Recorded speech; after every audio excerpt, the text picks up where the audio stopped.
So, with our heroes now in Wildport, discussion once again turned to how to get Meera and Bee into the Empire undetected. Delgrim proposed the usage of Rowan's strange ring. However, he advised the group that for now, only she could enter it. However, she had another idea. Calling forth strange magic that she wielded, she transformed Delgrim into a giant spider, suggesting that when the time came, maybe she could transform at least one of them into a different form, and that may conceal them. As the group considered this, Mary used her arcane magic to once again send messages, this time to Larry, the strange fey cat they'd encountered all that time ago in Greenfield, to ask if he knew anything of the spellhounds that were said to be used to sniff out magic in the Empire. Alas, he knew little of these beasts. However, he did advise Meera that himself and Priscilla, the halfling priests from Greenfields, were currently having an adventure. Pondering what to do next, it was now that Tiernan revealed that based on a strange device he had created, he was fairly certain that his mother, who he had left Cathar Bal to find, may actually be in Wildport. Asking his new friends for help, their focus now changed to trying to locate her. Unsure of exactly how to proceed, B asked if Tiernan could provide details of an object his mother would have on her. And after the shard folk produced an exceptional drawing of a wing she wore, I mean, she B used was. Yeah. B used her magic to attempt to locate it. Struggling, Delgrim gave his assistance, using his own abilities to blend with hers, and along with Tiernan's help, the young Drell was able to briefly get a ping on the location of his mother's ring. Without hesitation, the party raced off, heading in the direction that B indicated. Having to pause again briefly and Tiernan providing his most precious possession, a piece of the shard itself, to B to help with further magics, it became apparent that Tiernan's mother was in the court, the strange fey populated place in the centre of Wildport. Accessing the court was a little trickier and pricier than anticipated. However, having quite the dress code, the party had to make a detour to acquire the appropriate garb before being allowed to access. But finally, they passed through the strange veil that surrounded this place of intrigue. The Hymn of Wine, a place of hedonistic decadence, was their first stop as they sought out Aloysius, hoping to get his help in trying to locate Tiernan's mother. He was found with little effort, along with the rest of the Delirium. There was another tearful reunion between Beck and Meera, while Grumpfel kept a close eye on Delgrim, knowing that the Durigo Ranger still had a bone to pick with the satyr. Our heroes cut straight to business, however, asking for Aloysius's help, of which he was more than gladly provided. Providing information on who may potentially know of Tiernan's mother's whereabouts, as well as a potential captain to sail north with, the party split, with Delgrim and Grumpfel searching for this captain, Tiernan and B searching for their new information source, and Rowan staying behind with Meera and the rest of the Delirium. The two Deep Brothers found their captain, Gilly, a strange and loud green-skinned woman who, after a game of chance, agreed to speak with them. She was amiable to the concept of taking them north, almost excitedly so, but there would be a cost. The moon from the Melody of Stars. Meanwhile, Tiernan and B found their source, a halfling called Nimbus, who agreed to provide them with information for a cost. Somewhat concerned, this turned out to be in the form of a dance, which somewhat unexpectedly both of our heroes accepted. All three joined the sweaty throng on the dance floor, with both of them doing a wonderful job of keeping up with the muscular halfling. And as the dance finished, Nimbus told them to seek Bluebell in the Melody of Stars before vanishing into the crowd. With all signs pointing to the stars, the party must now plan out their next steps. Will they head directly there? What is the moon that Gilly spoke of? And who or what is Bluebell? And what about Aloysius? and the party's intentions with him? Will they let bygones be bygones and focus on more pressing matters at hand? Or will some of them seek retribution that they have so long sought? Yeah, and again, absolutely go to hell, Hamish, for trolling me specifically in your session summary at the end there. I Love you. I was not thinking of anyone in particular. I was just putting it. Oh, oh, oh. Mm, Anonymous mouth mice noises. mm. So the camera pans to Aloysius and the Mystic Delirium, seated upon their mountain of cushions, enjoying various beverages. There's glasses everywhere on small tables, on the floor. There's laughter. Food is everywhere. All kinds of different types of meals as the forms of both Fae and non-Fae move around this collection of people. Sitting in amongst them, of course, is Miera, and if I remember correctly, kind of across, more looking into the group than sitting with the group, was Rowan. Basically there to kind of keep an eye on things. There is a lot of laughter, a lot of talk. And Aloysius, after offering both of you another drink, turns to Miera and says, "So, Miera, dear, I mean, we've talked a little bit, we've had a bit of a catch up about what's been going on or what you're doing. But, I mean, with your friends off finding all these bits and pieces that they're wanting to look for, I wanted you to reconsider. Why don't you come with us? Why don't you just, you were always meant to be part of the Delirium. That's why we came looking for you in the first place. I mean, Bex, your friend is here. She's with us. Why don't you just come along with us?" He glances over to Rowan as he says this and goes, "Rowan, no offense to you. And look, the offer is I suppose probably there for you as well. But I mean, Miera, she was the one who was in touch with the arcane. She was the one who we were looking for. She was the one trying to find us. Don't you think her place is with us rather than with you?" I mean, I don't, but like, and I do take offense, but it's not, you seem like you've made up your mind. So she's like not mad at him, but just like, okay, fine. Don't need to be a jerk. I'm sitting right here. Yes. But I think that at this point in time, I mean, it's a lovely offer, and don't get me wrong, I think it would be maybe nice to stay with Bex and be able to do stuff with the rest of the Delirium. But I mean, I made some promises.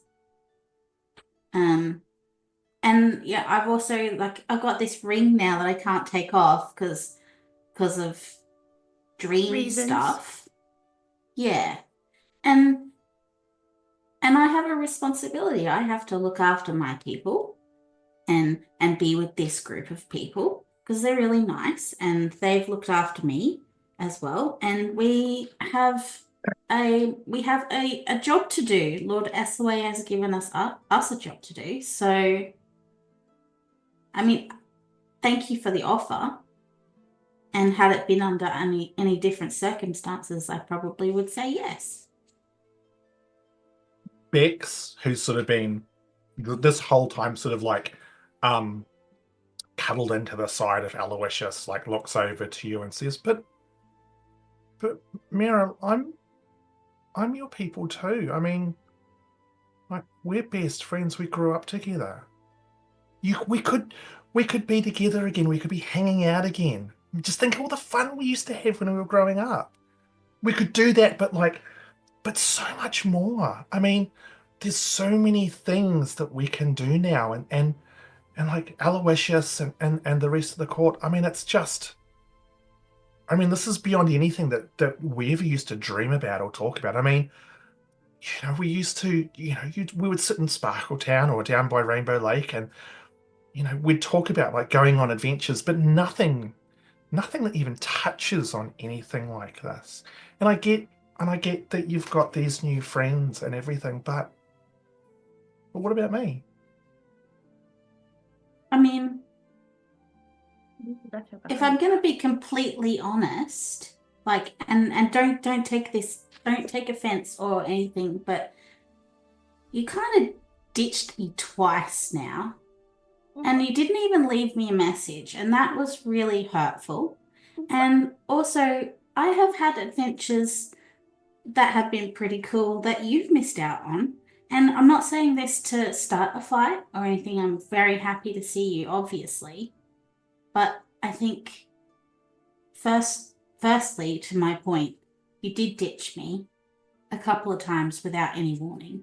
So an explanation would be nice, and I don't feel that I would want to do the same thing to someone else and ditch these people that are now my friends. So I'm not saying I don't want to. I mean, I don't want to come. Eventually I will. Eventually I would like to join you, but now is not the time. And also I kind of feel like, and she'll point to Bex and Aloysius and say, would I not be a third wheel? Rowan tries not to laugh audibly. Aloysius, so you see, Bex, when you mention her ditching you twice, it is like you have just stabbed your best friend in the heart. You see her face drop. I mean, the first time was when I was having the dreams, and that was really hard, and I didn't know what was going on. And the second time, look, we had to. I mean, we've talked about. I will take her hand when I say this, but I will say, but you robbed me of the chance to help you. I couldn't. You didn't talk to me. You didn't tell me anything. You just left. So at this stage, Aloysius speaks up and goes, to be fair to Bex, that was my call. I was the one who rallied the court and made sure that we all got out of Dodge at the same time. To be fair to Bex, you're also the one that meant that people needed to get out of Dodge in the first place. Correct. That's absolutely right. To be fair to Bex, you didn't give her a choice either way. Everyone within the delirium always has a choice whether or not they come with us or not. Rowan is looking at him like, I know you don't know that. I know that you know that's not true.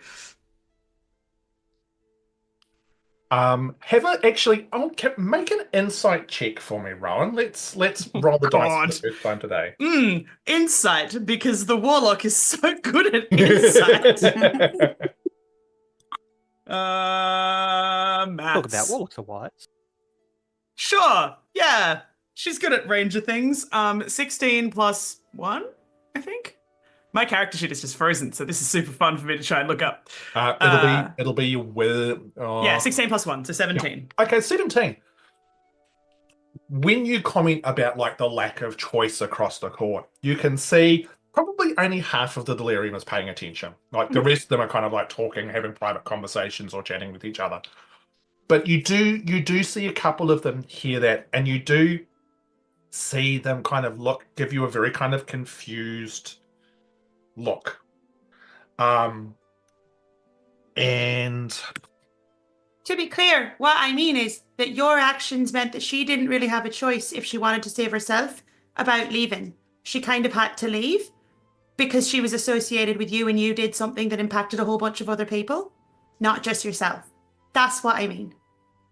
It's still a choice, but look, I can understand the point that you're trying to argue here, Rowan. But look, Miera, I respect what you're saying. I am a little bit heartbroken that you're not going to come with us, but I also understand that you and the rest of your friends have got a very important job to do to the north. And all I can say really is that I hope that it all goes well, and that I do hope that we get to see you again in the future at some stage, because I would dearly, dearly love to have you, and honestly, any and all of your friends, any who wish to travel with us as part of the Delirium. I think it would be a marvelous time. Well, can I be a member of the Delirium but not with you? Like, have you got business cards or anything like that that I could? We don't have Okay. business cards. We're more of a sort of like a word of mouth kind of operation. So, you can see Bex has fallen very quiet, and she's just kind of like, she's not looking at you anymore, Miera, as this conversation is going on. But look, says Aloysius, I mean, in my heart, you will be a member of the Delirium always. And I cannot wait for you to finally get an opportunity to be able to join us. Because honestly, between us, the court, lowers his voice slightly, the Dawn Dreamers, everything that's going on, we are going to change the world. And we will be right there. For the better, for the best. We will be right there at the very lead. This is an incredible time, Miera. This is a truly incredible time. But I also know it's going to be a hard time. Well, maybe, like I said, I don't think it's a forever no. Just not right now. So, don't stop asking, and maybe one day I'll ask and I'll say yes. But in the meantime, like, let's keep in touch. You can message me, I can message you, and she'll take Bex's hand and give it a squeeze and say, like, don't be upset. I wasn't saying it to hurt your feelings, but that's something that's been weighing on my heart for a long time, and I needed to let you know how it made me feel. And maybe next time, if we're in a similar situation, you'll pause and think about it before just running away, and you'll talk to me. She looks up at you. And you can see just a single tear. And she says, you promise to send me more of those like magical messages that you send other people? Yeah, I will. You promise? I promise. Pinky swear. She holds up her little pinky.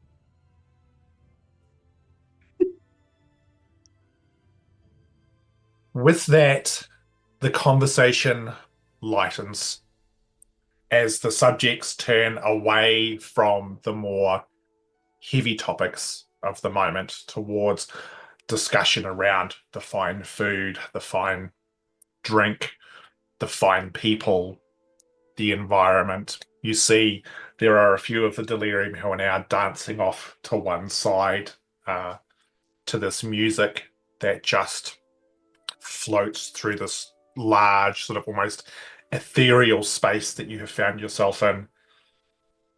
And it is about this time that, coincidentally, your companions all return. It would be B and Tiernan first, and not long after it would be Delgrim and Grumpfel. And you guys would see the Delirium basically partying with your two other friends there with them as well. Pack up, everybody. We're going to Melody of Stars. Oh, Okay. I will turn and ask Bex or Aloysius if they have any costumes that would be suitable that I could borrow. Because I didn't purchase one. Yeah.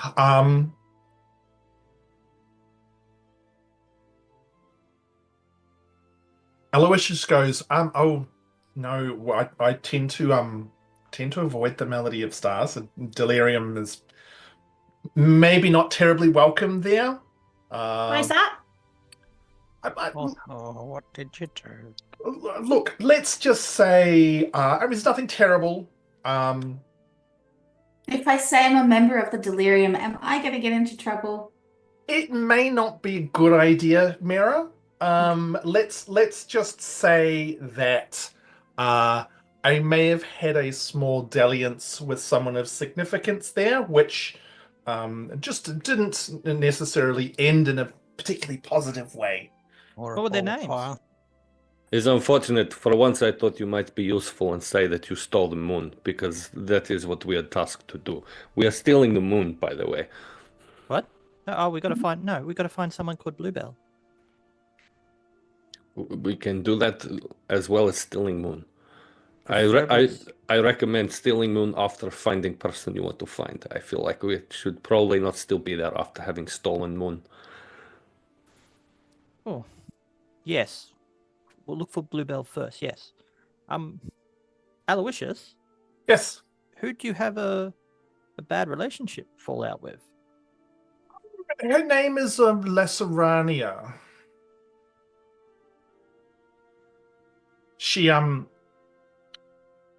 She might be the queen of the court. Just why it's a little bit more awkward. I mean, it wasn't terrible. It wasn't like I did anything heinous. I was just more, relationships. It was I thought we were on the same page, but maybe not, and just didn't really quite go according to plan. And yeah, I've just tended to avoid going back to the Melody as she is a true, truly delightful but strong-willed woman. Did you ever say sorry? No, I didn't. Well, I mean, that usually helps. Look, it would, except I would be concerned about whether or not I would actually be in one piece long enough to actually get the words Send out a of my mouth. message. You don't have to do it in person. Just send a message. Sometimes a pen to paper and an apology could help, could go a long way. The Fae are very fickle creatures, Mira. Look, I hear what you're saying. Again, interesting idea. Maybe it's something I'll do, but also it's a court that I honestly don't terribly enjoy in the first place anyway. It's not really to my taste. It's a Why? little What's bit- wrong with it? It's just a little melancholy. It's not what one would call a doesn't really have the party vibe. Like here in the hymn, like this is where you come to have fun. The Melody of Stars is where you tend to go to ponder on oneself, shall we say, or if one wants to wallow in one's melancholy, which is absolutely what some people desire. It's just not my thing. So what you're saying? So what you're saying is the atmosphere has no flame or fire to it. That's certainly one way of phrasing it, Grumpfel. Certainly. Mm-hmm. Do you know what the moon of the Melody of Stars is? I mean that I know that there is a moon in the Melody of Stars, but I mean beyond that.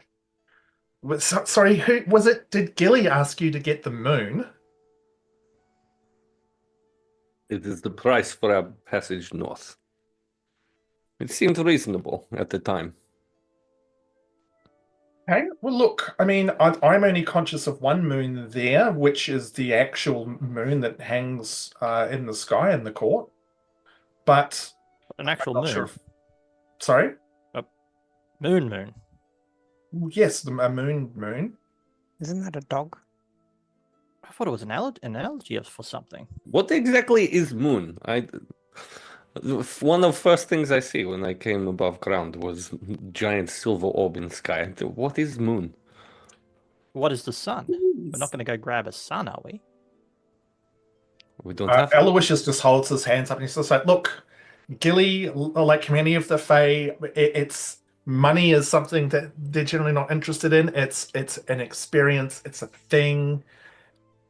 I mean, maybe there's something else which is the moon. I honestly don't know. Like I said, I'm not familiar. There's only very certain sections of the Melody of Stars that I'm familiar with, which the general public is not.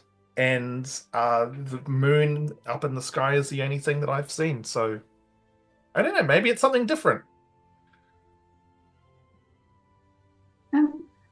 Just an aside, what color are the curtains that are hanging around the place? They are like the deepest of red. So red velvet. Would that work for the hymns, for the Melody of Stars?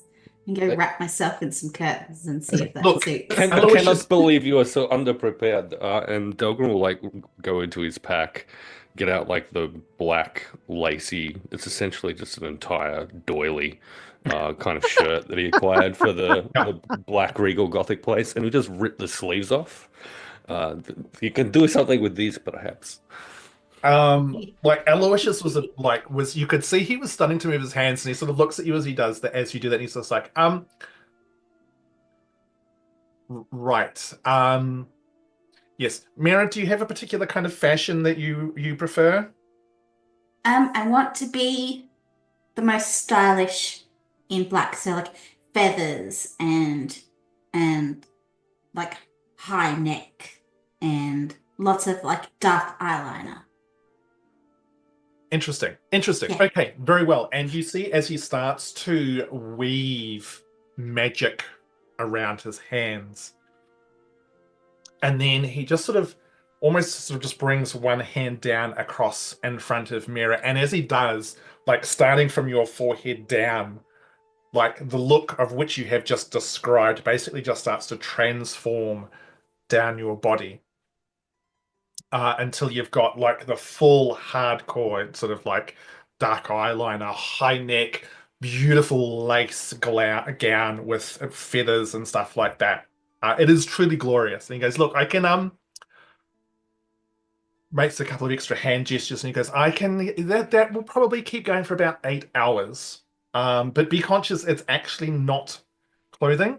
And also you'll need to tell me when you actually want it to vanish, because I will actually need to cancel the magic. Okay. I'll let you know. It doesn't just run out after 8 hours. Oh, we'll run out after 8 hours, but if you want Okay. it cancelled before then, Okay. you'll need to do that, because I will point out moving between the different courts in inappropriate garb is certainly one way of making sure that you absolutely stand out, and people will frown upon you in that respect. All right, but it's okay for me to go from in here dressed like this to where we No, need to you go? now look. You will need to hustle out of here fairly Okay. quickly, because you will already be starting to draw a little bit of attention, along with Delgrim. Although Delgrim, you always seem to draw a bit of attention to yourself. Oh, he's still shirtless at this point, in the Yep. super tight leather pants. Cool, excellent. So it's like, look, excellent. All right. Is there anything else that I can help you all with? I don't think so, but we can message you if we need anything. Excellent, wonderful. Well, in case I don't see you all again, he pops up from his seat, comes over, gives you a big hug, Miera, And I hug him back.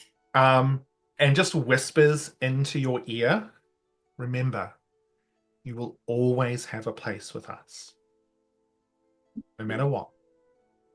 Thank you. I appreciate it. Um, Look after Bex while I'm I gone. will. I will certainly look after Bex. He sort of does a quick spin, looks at the rest of the group, holds his arms out. Don't you fucking touch me. Absolutely fair, Delgrim. I'll chat. Right. Well, on that note, good luck. May all the gods bless you, and I hope you have safe travels. I hope your journey to the north, you are able to accomplish what needs to be done, because you will be helping more than just Isilway. You'll be helping myself. You will be helping the world. Good luck. And with that, he just sort of plops down back onto the cushions again. You enjoyed hiding here, helping nothing. Doug will turn and head out. Bex will take a moment and give Bex Miera will take a moment and give Bex all hugs and stuff like that, and let her know that I will try and message you as often as I can. And you kind of get like a sniffly kind of response to that. Tiernan's going to race out after Delgrim, Mhm. and he's just going to whisper into Delgrim's ear. Would it be a terrible thing if we, like, dobbed on the fact that Aloysius is hiding in here? To a certain queen. To the Queen of Melody of Stars, who might gift us the moon in return. What else do you think we're going to do here? And that's the Okay, exact just plan. checking. It's a very good plan, is it not? That's not a bad thing to do. Do you care? A little, but only because he's friends with Miera. I care less. I care for Miera, not for Aloysius.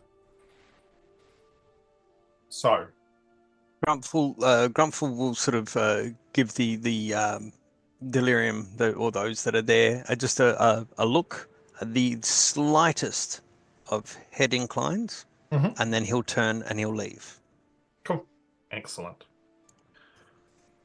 So, your group moves through the Hem of Wine.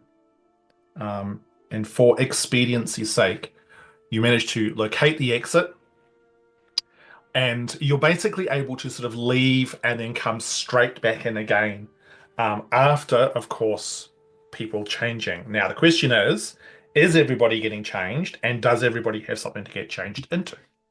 Tiernan does. This one's the brightly coloured one. No, The this Melody is of Stars is like the black. black regal lace, slightly goth aesthetic. Yeah, Tiernan's got like this black lace long sleeve shirt with a half cape and these big knee-high black boots on. Yeah, I think Delgrim will keep the super tight leather pants on and just don the now sleeveless, super tight kind of floral black shirt number, and offer the 2 ripped off sleeves to anyone who needs them to whip themselves up some kind of outfit. I have a question. Sure. Did we ever establish what colour Rowan's studded leather armor is? Because if not, can we establish it now as being black? it is up to you. Regardless of that, though, as you are aware, color-wise, sure. Fashion-wise, you would still stick out quite. Oh yeah. No, I'm going for like bottom half because I don't have pants that are appropriate, but I probably have like a cape and the kind of upper half that I can deal with. It's the bottom half that I'm worried about. Okay. You could probably sort of like jury rig something. It's not going to look great in comparison to what everybody else is kind of wearing. Does she care? Does she acknowledge fashion? Not much. So and that is it. That's like entirely up to you. Yeah. Cool. Okay. So with that, is there anything else anyone else is doing before you guys head into the Melody of Stars? Grumpfel doesn't. I don't believe has anything for the Melody of Stars. However, he is aware of this. He will grab the 2 sleeves off Delgrim and knot one part of it and wear it like he will quickly rip off his shirt, leaving the black pants that he's got on, and put the sleeves on like shirtless sleeves, and then hope for the best. Okay, all right. You will absolutely stick out, just so that you are conscious. Like when you look at the people who are heading in this direction, like it is going to be very, very obvious that you are, maybe conform loosely to the dress code, but will be very apparent otherwise. But if you are willing to do that, then we will roll on. Is there any other option? Because I mean, we can see what he was wearing it. Like, I'm happy to say, like, if you wanted to, like, literally, like, run off to the shops, buy something, we can just say, yep, cool, you do that, cross the money off, and that's fine. Okay. I wasn't sure how much time we had. Yeah. No, you've got as much time as you want to spend. It's entirely up to you. What time of day is it when we pop out of the? It is early evening.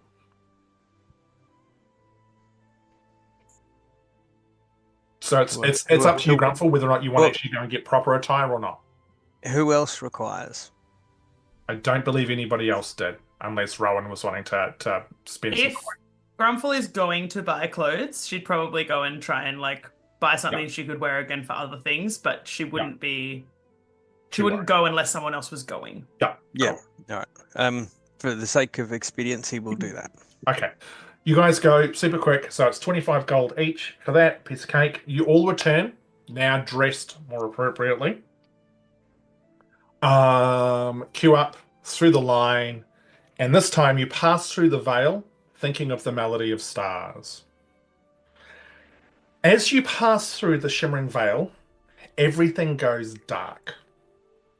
Softest of breezes, gentle, like the touch of a loved one, caresses your cheek. Before around you, tiny specks of light blink into existence.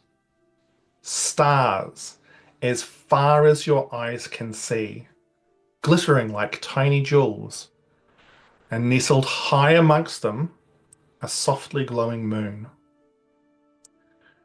As your eyes adjust further, you see movement around you.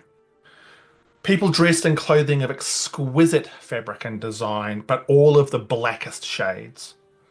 Some of the figures are human sized, while others are much smaller, carried aloft on tiny wings, or scurrying about between the throng of people that is now before you. It's then that you hear the music, a whisper in your ear, a promise of heartache and loss. It's as if the most tragic events of your life have been put to song. The notes cutting through you sharper than any blade or claw than you have ever experienced, wrenching at your heart. And yet, you can see the crowd sway and move to the tune, carried by the refrain, as your heart aches for what was once, but it is no more. Welcome to the Melody of Stars. And with that weight on your heart, see your fucking comments, Cass. You missed a golden opportunity then. The sheer weight of everything bears down on you. And whilst you are in here, every single dice roll, every single saving throw, I should say, you will make will be at disadvantage. Please me. Automatically. So Automatically. and I'll specifically throw this out into the world. Delgrim has psionic fortitude, which typically in a one-on-one situation would give him an advantage on avoiding or ending charmed or stunned conditions. And I feel like it would be vaguely similar. But So cool. any saving throw, like if you've got advantage on a saving throw, then that will just put it to normal. That psychic fortitude, just remind me of that if you feel like it becomes relevant at any point in time. Okay. Sure thing. Yuck. I also think Delgrim will kind of be into this feeling a little bit too. He will Feel like. Yeah. Go, John. Em, what's it feel like? What does it feel like? Yeah. Like I just described. Sorry, I missed that bit. It's focusing on disadvantage. It is.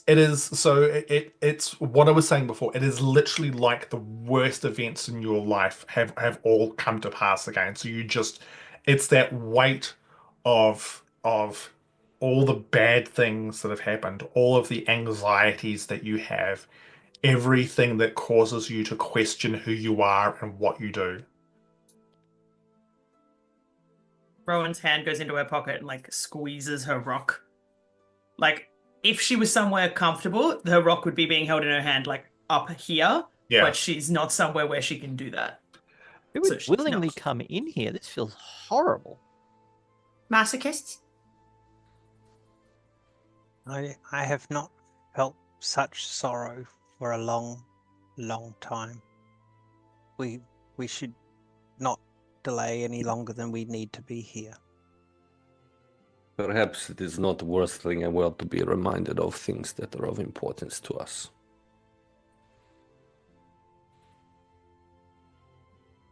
So, as a group, what are you doing? Is there any pinpoint of origin or anything we see other than the little motes of light? You're surrounded by people. As you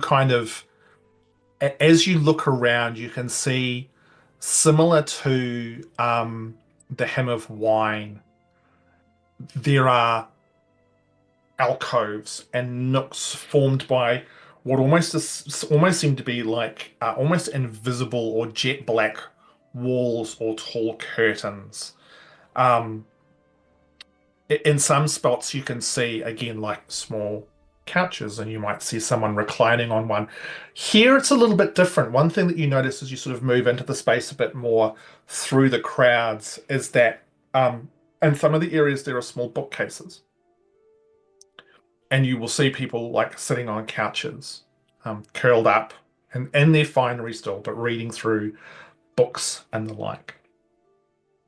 The couches are all coffin shaped. Tiernan, tell me about this Bluebell you wish to find. I don't really even have a description. I just have a name.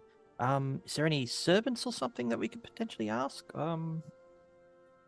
Is it a court after all? Entitlement, Tiernan. It's incredible. No, it's not Every time. entitlement. It's... Have you ever been to a court Staff where it members. hasn't been some announcer or some sort of lower functionary? You watch as you're talking, as Tienan's asking these questions, and Rowan, you see someone off to the side getting a book from a bookcase and sitting down on one of these couches. It's very dark here. I mean, that's one of the elements. But you see, as they sit down, coming out from almost like a nook from where they were barely noticeable, is a humanoid figure which is probably slightly taller than you. And you watch as it has no features and it's not wearing clothes. It almost appears to be sort of like white. And you notice that on the top of its head is a wick. And it just kind of like slinks over to beside this person. And as they open the book, the wick on the head just goes and illuminates just this small space. And you can actually see that this figure there is actually made of wax, as it just sort of sits perched on the side of the couch as this person starts to read their book. Can I see anything else within 120 feet on account of Devil's Sight exists? There is just a throng of people Okay. around you. It's probably No, not like- it's probably not as populated as the Hem of Wine. Mhm. But there is still a fairly decent number of people in here of all shapes and sizes. I'm gonna poke Grumpfel and be like, we need to get ourselves a wax person. Can you imagine reading by the campfire with one of those? And like she's deliberately pointing it out to him. Not. And so Grumpfel, yeah, you would see this little wax figure kind of like just perched on the side of the couch with the little wax on its head just burning slowly. And you can see the wax slowly starting to melt as it down the side of its head. At which point I think Delgrim then will firstly turn to Rowan. I think perhaps Tiernan is rubbing off on you in the wrong ways. Will approach the wax creature. Will approach the wax creature. Oh, God. She was deliberately saying it to Fucking Grumpfel cat. in a like, look at the thing Yeah, kind of way, yeah, not yeah, in yeah. a like, I desperately actually want one kind of way, just to be very clear. Cute. Hey, Delgrim's in a mood. Yeah, apparently. He will approach the wax creature then. Before your entire face melts off, I wonder if you can perhaps help us. We are new here. We are looking for a Bluebell. So you look at, like, as you get close to this thing, you also realize it doesn't have a face. It's got a head, but the head is just this melted wax as it's just patched on the side. The individual on the couch that you can see appears to be a man wearing a very, very fine black suit, black shirt, black waistcoat, his book in his hands. He's got a very small pair of glasses just on the tip of his nose. He's very, very gaunt. He is also wearing one of the masks of the fair folk. And he glances over at you as you sort of go to enter, to talk to the wax thing, and he just goes, "I'm sorry, but they're not really sort of sentient in that respect. They're here purely to provide lighting for the reading." Perhaps you can have one after all, Rowan. We'll see what we can do. Excuse me, sir. As my friend has mentioned to the light source, we're actually quite new to this court. Would you spare a moment to tell us what are the rules? He kind of looks at you strangely. The mask is one of what appears to be a sprite, and it's sort of like 3/4 across, but the eyes are sort of downturned, sort of that very kind of sad eye form, and there is half of the mouth, which is on the mask, is open and what appears to be a depiction of sort of like a whale. I'd hate to disturb your book reading, but it's our first time. He just looks at you and goes, "I mean, the rules here. What do you mean by the rules here?" More of a case of can anyone grab a book?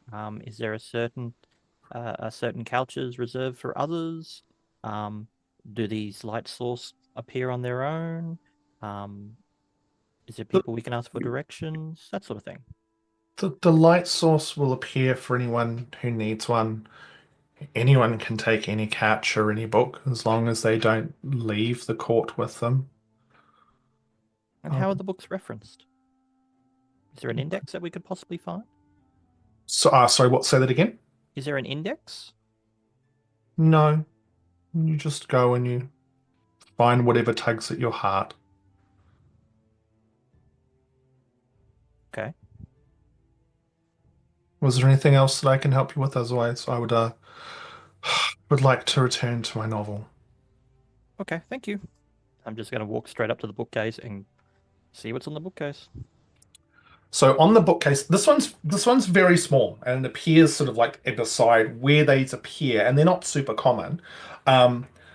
There's probably maybe a dozen books in there, and as you sort of scan the titles of them, all of them basically appear to be some kind of like tragic tale or something of that nature.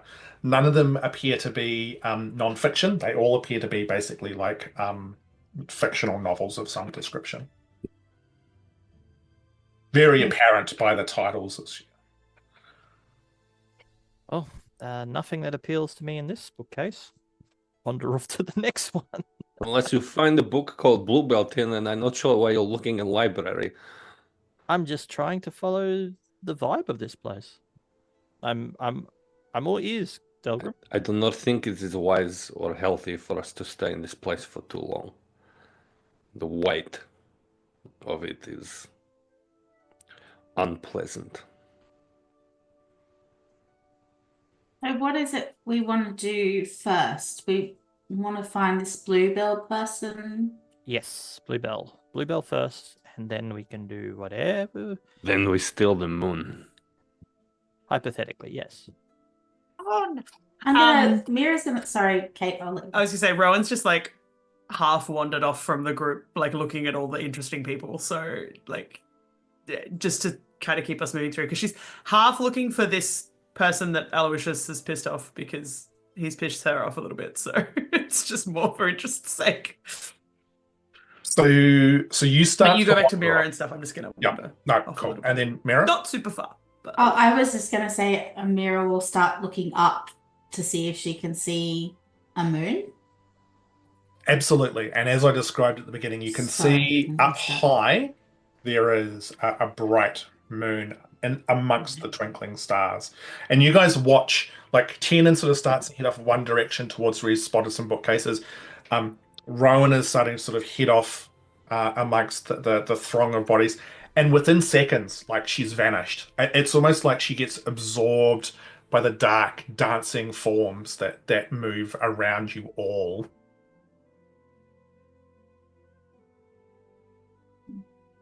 What are you doing? Looking at the next bookcase.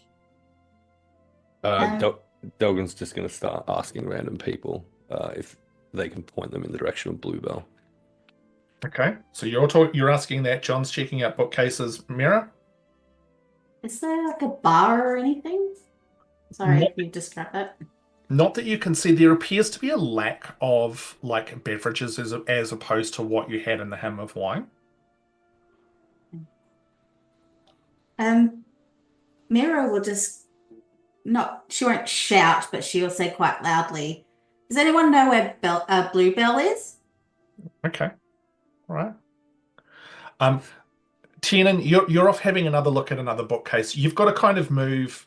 You sort of turn around and realize that you're starting to get a fair way away from where the party is, and it's disorientating in here in regards to where everything is. You can see another bookcase, and you kind of glance, and it appears that it seems to be again sort of similar nature of books. I'm on this one as well.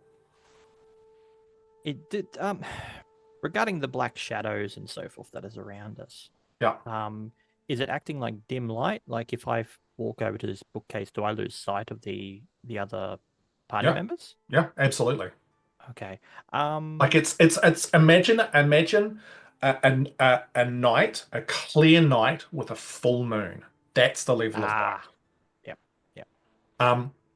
Grumpfel, is there anything that you want to do before I quickly address Miera, both Miera and Delgrim asking about Bluebell? No, Grumpfel's just going a little bit meta, just touching back onto our PAX episode. Grumpfel's kind of a bit melancholy. Mm-hmm. So the feeling of this place has not unsettled him, but it's certainly not the easy vibe of the Hymn of Wine. So it's being here has kind of brought old memories to the surface. So he's a little distracted without being totally off guard. Yep. So Delgrim, Miera, both of you, when you make your inquiries, get a very similar response. Although Delgrim, like Miera, yours is more your disturbing of the peace gets more glares than anything else. Delgrim, you're asking you very quickly. You ask one a small pixie is flying by that you kind of quickly ask, and they go, "Oh, Bluebell. Bluebell's in the center. Bluebell's in the center with Lacerania." And I assume we get a direction that the center is towards with Yeah, that. and the Perfect. pixie would sort of point you in a rough direction for sure. Excellent. In which case, Delgrim will return probably to Tiernan. Get your nose out the book. I've found Bluebell. Is a center this way.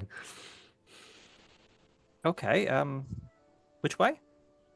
This way. Ham, how much light do their candles give off? The candles from the wick people basically illuminate just enough to read the books. Okay. Then, yeah, he's not going to do it. Okay, well, let's get to the center, I guess. Is it this way? Yes. So with that, you all start to wind your way through. Rowan, I'm assuming that you would probably pause without getting too far ahead of the rest of the group, or yep, cool. Yeah, it's like sort of it's the eyesight to the group, not handhold to the group kind of distance, yeah. if that makes sense. And you sort of you see very quickly that line of sight like vanishes very quickly, like it because of the even with your devil's sight, just with the number of bodies and everything going on in here. But you all manage to sort of collectively get together, head off towards the center of the melody, and it takes you probably about, I don't know, almost sort of a 10 minutes walk of navigating through this space, trying to kind of head in that singular direction without getting in people's ways. And I'd like everyone to please make a perception check for me. These are not at disadvantage or are at disadvantage? Not at disadvantage, because this is not a saving throw. Oh.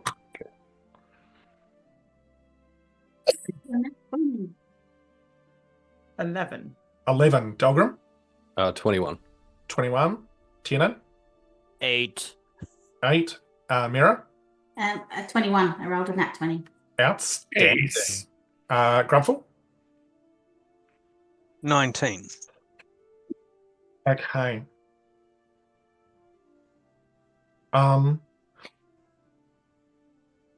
Delgrim and Miera, as you're making your way through, you can hear, unlike the hymn, the song that is being played here at the moment, you can barely make out that there are lyrics to. It's really hard to pick up on what they are. But what catches your ear the most is that it does speak of the moon. You don't get everything, but you get snippets of the moon being a thing of love and compassion, being cast away by the sun. You hear something about the 15 who are 12. And something else about Twilight, but it's just, it's too hard to hear with just the low murmur of all the people that are in this space, the movement, the rustling of clothing.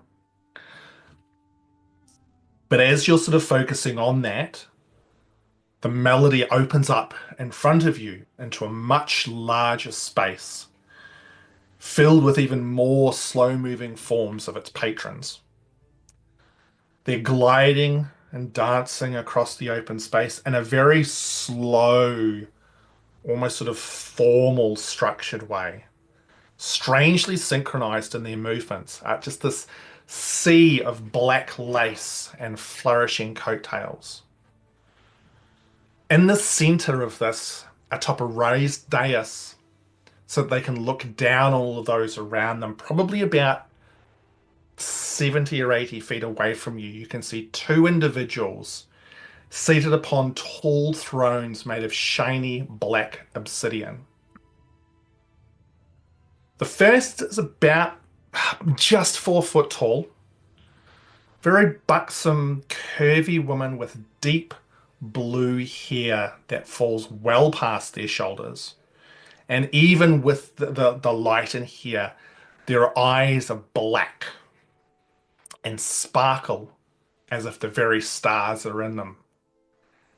She's smiling as she watches the people dance around her, and her smile is wide, almost too wide. And she wears this very elegant gown that falls to the floor. The gown itself is pitch black and twinkles occasionally, almost like it's reflecting the night sky above you all. The second individual is taller, with dark hair elegantly put up into a very elaborate styling. They're wearing a long, low-cut dress of black. Simple yet elegant. The light blue skin of their arms and features contrasting with the material. There is a very slight smile on their face as they also watch the people. As Tiernan, you recognize your mother.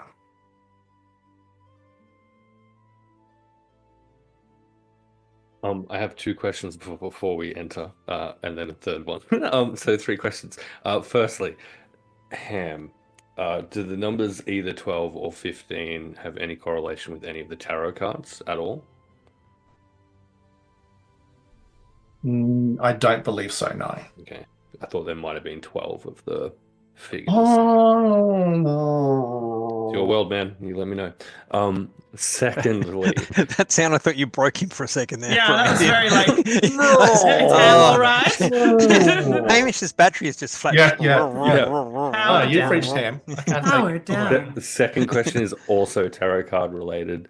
Do any of the cards appear to depict the same sky that we see here?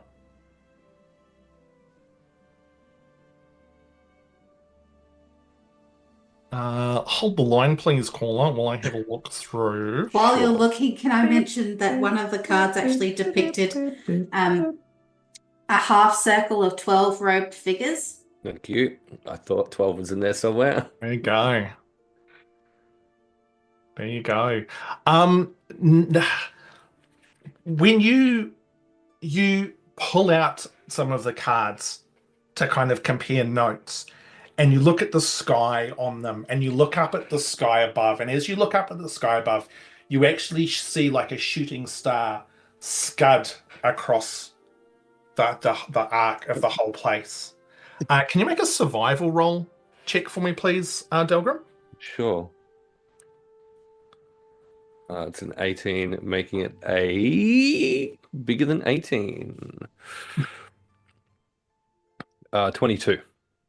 22. So, with your keen eye, despite being underground and having only been on the surface for a set period of time, you're conscious of like the stars being in a very set position. I'm so terrified of the stars. Yeah. Like, yeah, absolutely. But the thing is, looking up, you're like, hold on, those stars are not even in the same position that they were when we first came in here. Yeah, okay. Irritating, but fair. Okay. And then the other question is, would the rest of us recognize that this is a shard folk seated on the throne? It would be very... You have probably seen people of various colors and shades. Like, I don't think it would be immediately obvious.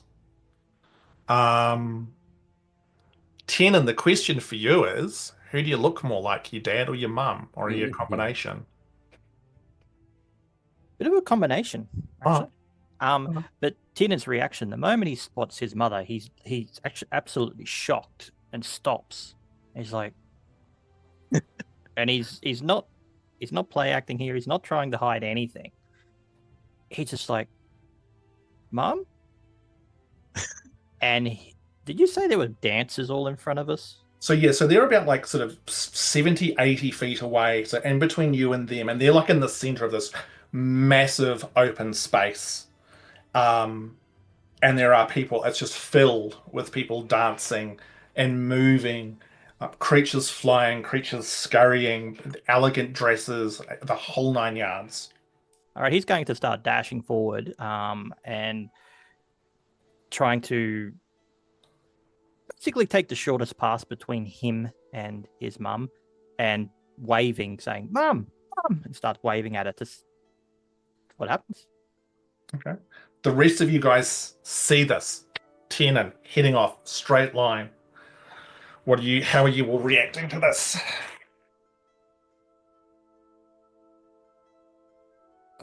Wait, Tiernan, wait. If that is your mother, and your mother is the queen of this court. Have you grabbed him? Because No, but he'll be he's like, not gonna turn. Are we rolling for initiative to see if we Okay. can grab Tiernan before he runs off? in which case, yeah, then he slits through the dancing crowd, so be it.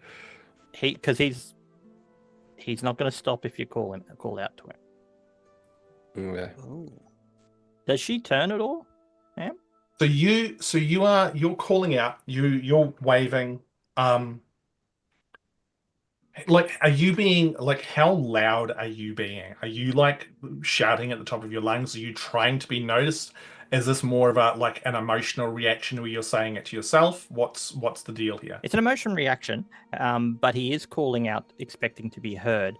But he's like waving one hand as he's trying to move through the crowd to get her attention. Yep. It's just whether or not he gets her attention or not.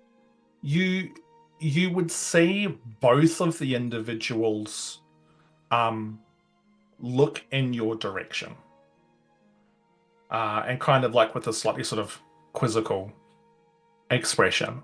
Because like considering the calm within this place, or the melancholy, I should say, seeing someone reacting in this fashion is unusual.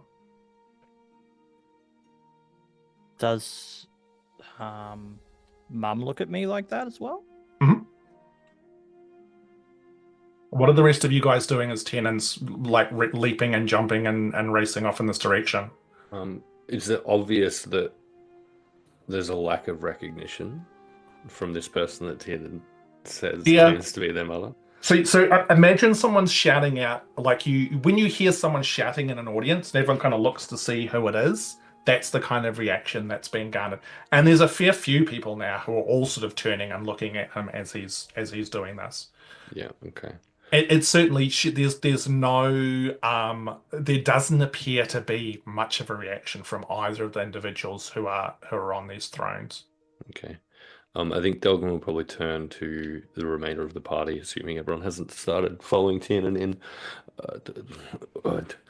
Apparently, we have found Tiernan's mother then, but I don't know if Tiernan is the right person to perhaps have delicate conversation about stealing of Moon. The Miera, that perfume you found? Mm-hmm. That might help with clean, yes? Yeah, potentially it could do. And I'll pull out the little bottle of perfume that we found back in the tower before we were going into the caves. Who has very steady hand who can perhaps spray this on Tiernan without being noticed by anyone?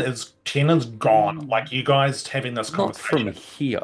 No. I know, but I'm more. But I'm more letting you guys know from like you're having this conversation. Tiernan's at the very edge of the crowd. Grumpfel will after Tiernan to stop him from making a spectacle because there's a decorum to a court, he assumes. Yeah, okay. Like, given all of that, Rowan would have caught it and has headed in the same direction as Tiernan, but separately, so that if we need to cut him off at the pass, there's two angles. Yeah.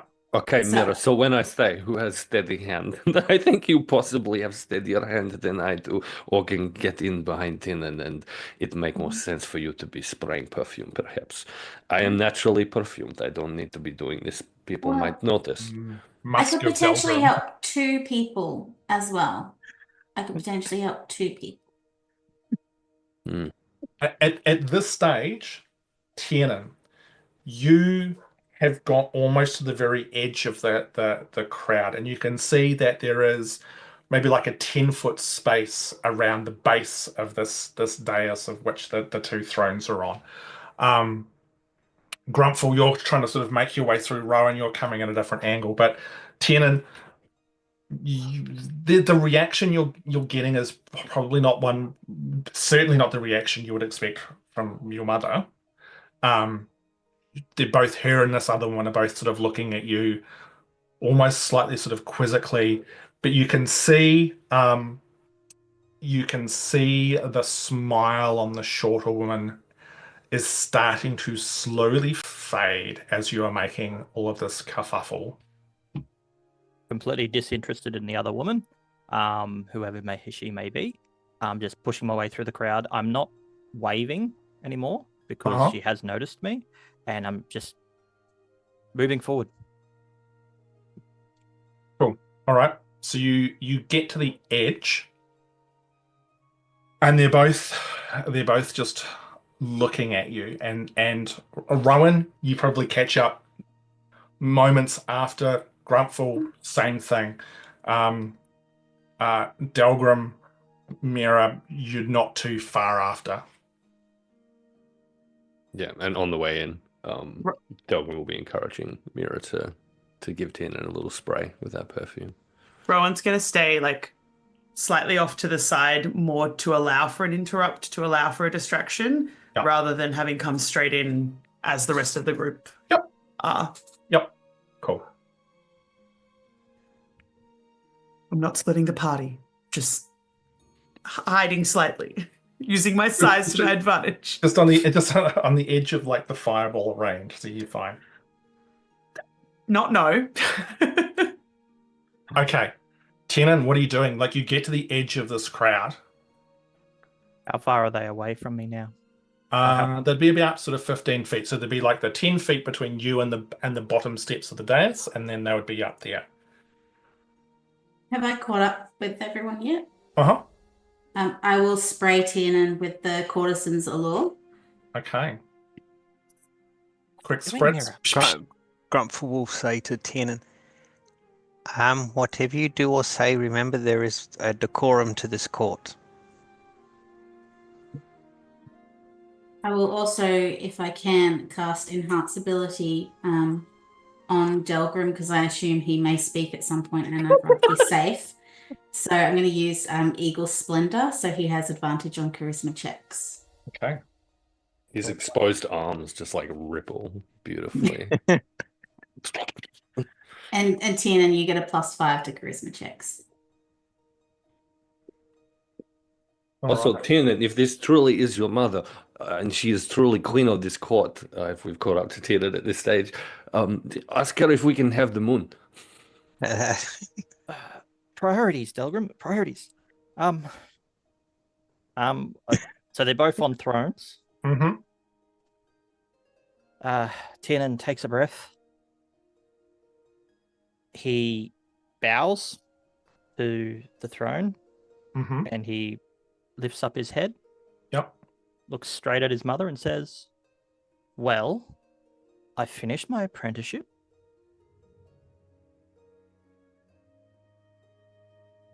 She yeah, keep going. And I wasn't going to wait any longer." She looks at you and says, "Sorry, do I know you?" And I think we might have a little break there.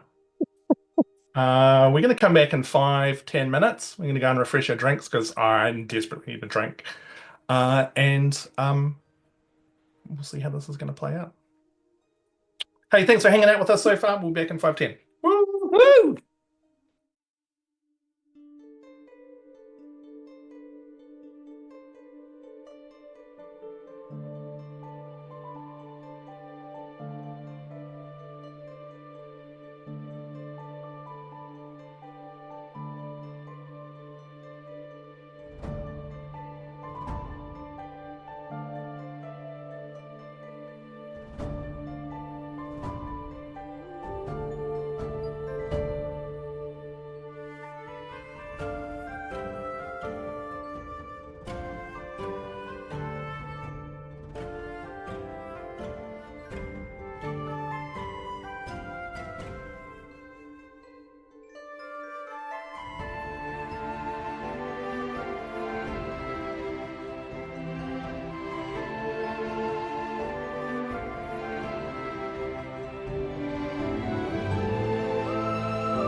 Look at me being polite. Hey, welcome back, everyone. Hey, thank you very much to everyone who's hanging out with us tonight. You're choosing to spend time with us, and time's like the most valuable thing you've got. So it's super nice that you're hanging out with us. So thank you. Where we left off, the group had just entered into the Melody of Stars, made their way to the center, where they had discovered that Tiernan's mother appears to be one of the individuals who resides here and is on the throne, or one of the two thrones, in the center of the Melody of Stars, but appears to have no idea who her son is. So, before we quickly jump into that, I think, Kate, you were just going to throw something else out there? Oh, yeah. I don't feel like B, I know Emily's not here, but I don't feel like B would let Rowan just wander off by herself into a crowded Fae realm. So let's nominally say that she is come with me and we're just like, Yep. it's the two of us moving together for the most part. Off to the side. So that way So we have an Emily. Perfect. And then B casts Thunderwave. Yeah. And I die. The end. They never figure out what Rowan could really be used for, and Delgrim never gets to be a spider ever again. His dreams of milking himself are gone. Oh, jeez. That becomes his I'm personal eating quest. dinner, John. That's not fair. Becomes his personal quest for That's- all of but, time. but this is also the part where Delgrim suddenly realizes that he can't milk himself, and so he has to sheepishly go to the party and go, "Can someone else, please?" Nope. Nope. Doing the accent, you coward. No, he does it in the formal accent, and then only Grumpfel understands. I say, old Ben, would I you mind milking say, me? I could really use a self-milking right now, at last. Yeah. Fucking hell. Can we play the game, We've broken please? Saz. Oh, I'm feeling dear. somewhat Yes, engorged at the dear. moment. I could do with a good milking. Oh my god. Pip, toot, toot.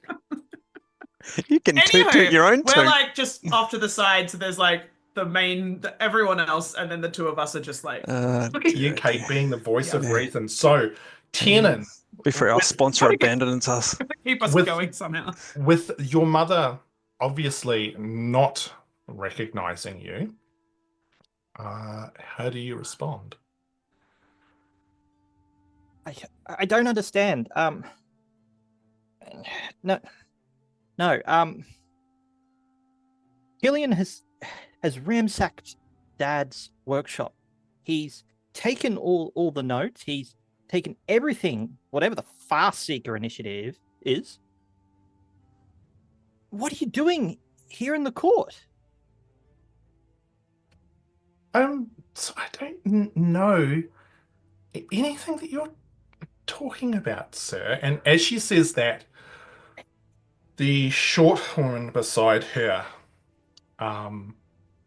stands, which in some respects is it's strange because she is truly tiny. She is shorter than probably your other two halfling companions. And she looks at you, Tiernan, and she says, you heard my friend. She doesn't know who you are. So maybe just to run along now and stop interrupting us. We're just enjoying what's going on here. Slayers prey on her immediately. Okay. That is not noticeable by the person you're casting. No, it's not a spell. It is just the focus of our ire. Cool. I'm just looking at this smaller woman, quite exasperated. Are you Queen Lacerina? Lacerania. Lacerania? I, yes. I don't understand. Why is my mother sitting? Why is she in this court? Why is she in your court? Well, I mean, She doesn't appear to be your mother. I mean, she doesn't even recognize who you are. And Hamish, as for why she's here, she came to join us. She wants to stay. She's my little Bluebell. Rowan, sorry, did you want to throw something out there? From where I am, can I like suss out if there's like some magic nonsense being done on Tiernan's mum, or apparently Tiernan's mum? How would you do that? Let's to start with just go with general vibes.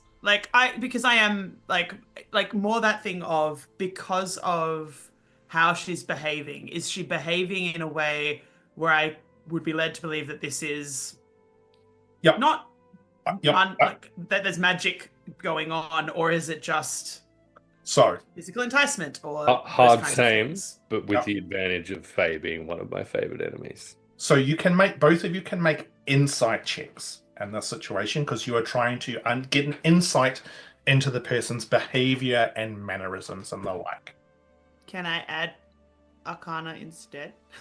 Because I'm looking at it from a like magic. I'm looking specifically to see if something magical is being done. Not. I know what you mean. I get an extra +1. It's bugger all. It's just. Look. Sure. I mean, it's not. Yeah.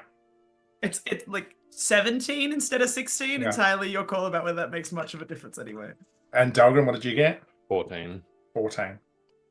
I mean, both of you, like, looking at this individual, you can see she seems to be puzzled by someone who has come up and gone, "Oh my God, I'm your son. What's going on? Here's a bunch of words that I don't understand." Like, she seems like a confused individual. There's nothing that would suggest any kind of like malaise or slow reaction or anything which would suggest, a magical dopiness, shall we say. Pan? Yes, sorry, Cass. Sorry, just while I'm kind of standing in the crowd behind, would I be able to use detect thoughts on Tiernan's not mum, and see if I can pick up on anything just on surface thoughts? You can. You will be casting a spell. Be conscious of that. Mm-hmm. So think of it this way. The reason I'm calling that out, Mhm. because of course casting magic is obvious. You can try and be not obvious by trying to like move back into the crowd or something like that. Yeah, I'm standing behind Tiernan. So I would like you to make either a sleight of hand or a stealth roll for me, please, to see whether or not you can be subtle about how you do this.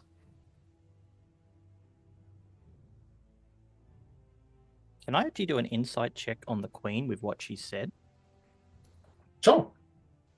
Not that I'm likely to pass it. So I rolled an 18 and I had +2, so a dirty 20. Okay. Cool. So you cast detect thoughts. Mm-hmm. Tiernan, what did you get on your insight roll? I keep rolling 9s, so that's an 8. Cool. So, Miera, from what you can tell, no one appears to notice you as you very quickly pull together the threads of your magic, and you reach out very gently and just play the magic across the very surface thoughts of this person who has been referred to as Bluebell. And those surface thoughts are, where's this person? What's he talking about? I don't understand what he's going on about.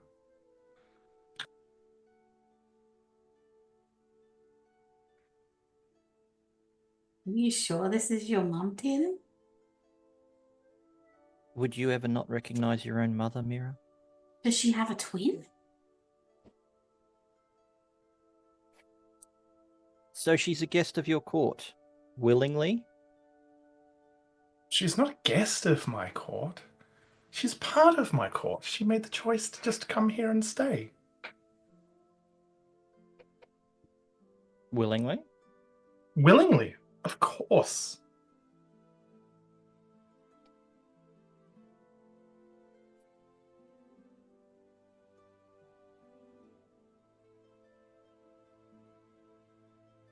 And sorry, I didn't catch your name.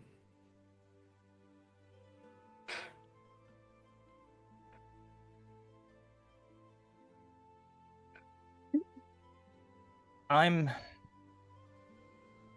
Tiernan. Tiernan. Interesting. Interesting to meet you, Tiernan. And I see you appear to have a few friends here from what I can tell as well. I hope you enjoy your stay here at the Melody of Stars. Just as much as Bluebell enjoys her time here. I'm going to cross my arms, frown, very angry in my face, look the queen up and down. Now, she's quite short, isn't she? She's yep, under 4 foot. It would appear Aloysius clearly has a type, and turn around and storm off into the crowd. Nice. Nice. Her eyebrows raise at the mention of Aloysius' name.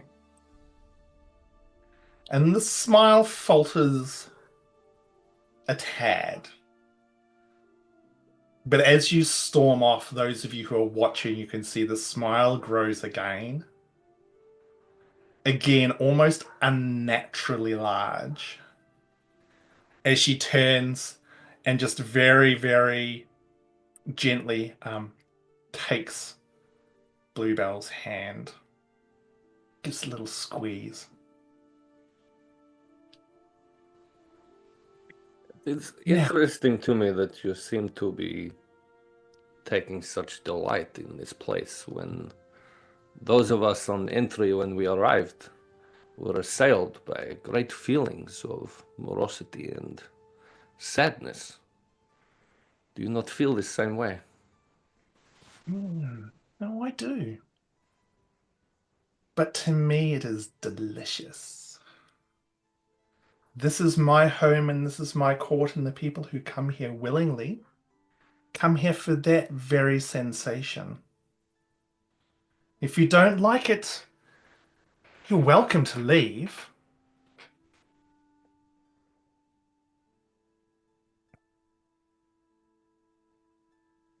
Unfortunately, I cannot leave without the moon from this place. Oh, really? Yes, And so you're planning on stealing the moon, are you? I said nothing of theft. Interesting. So how do you plan on getting it then? I thought perhaps some kind of deal might be able to be made. Such as what? What kind of thing could you offer me in return for my moon? Well, if you, as you say, find feelings of woe delicious, perhaps I can offer you such a thing. A song of mourning.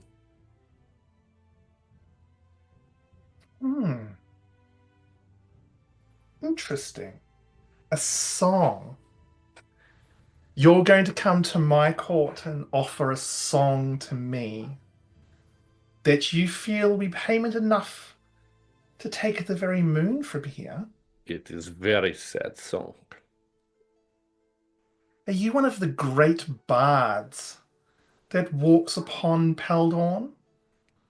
Or are you just some kind of, I don't know, some little insignificant dwarf who's wandered into my court, claiming that they can try and sing some sort of song which is worthy enough for someone like me?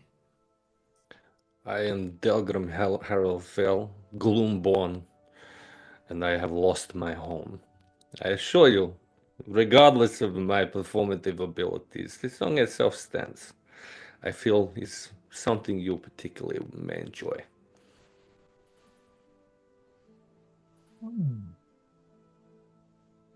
Interesting. How do you feel about cookies? I could throw in some pretty special cookies as well to sweeten the deal. Really Lacerania, special ones. Lacerania looks over to you and says, cookies. A trifle. I can get cookies wherever I wish. No, I beg to differ. You can't get these cookies wherever you wish.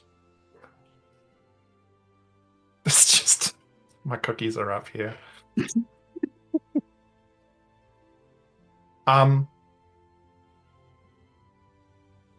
This I'm specific more- cookie can cure tiredness.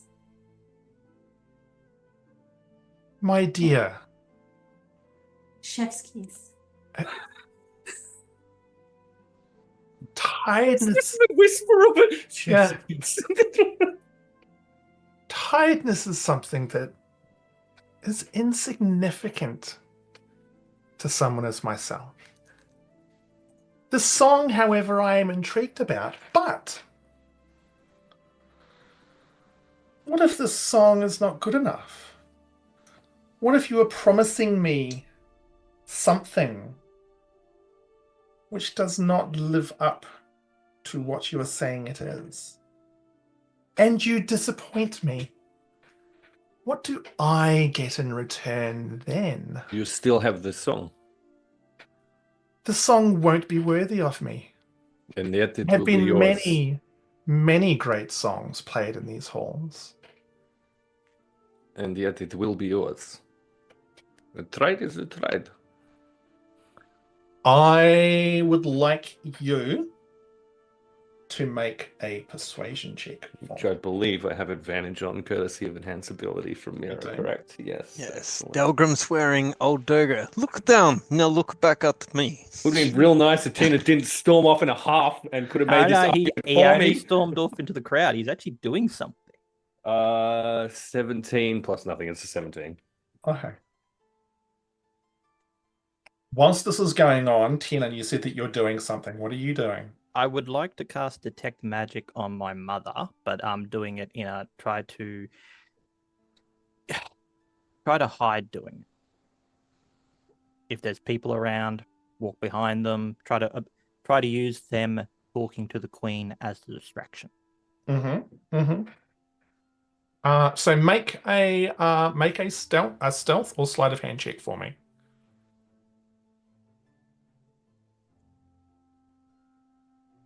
14. Sorry? 14. 14. Interesting. Okay, how do you cast your spell? Remembering, of course, that the magic, it's only got a 30-foot range to it. Mm-hmm. But it lasts for 10 minutes. I'll put my hand down onto the pistol Mm-hmm. and drag the energy up Mhm. and just make a couple of hand motions low, possibly at the belt line, so that it goes through my undercoat and travels up into my eyes. Okay. And if I'm not within range, I will step forward after it's been cast. The energy of the magic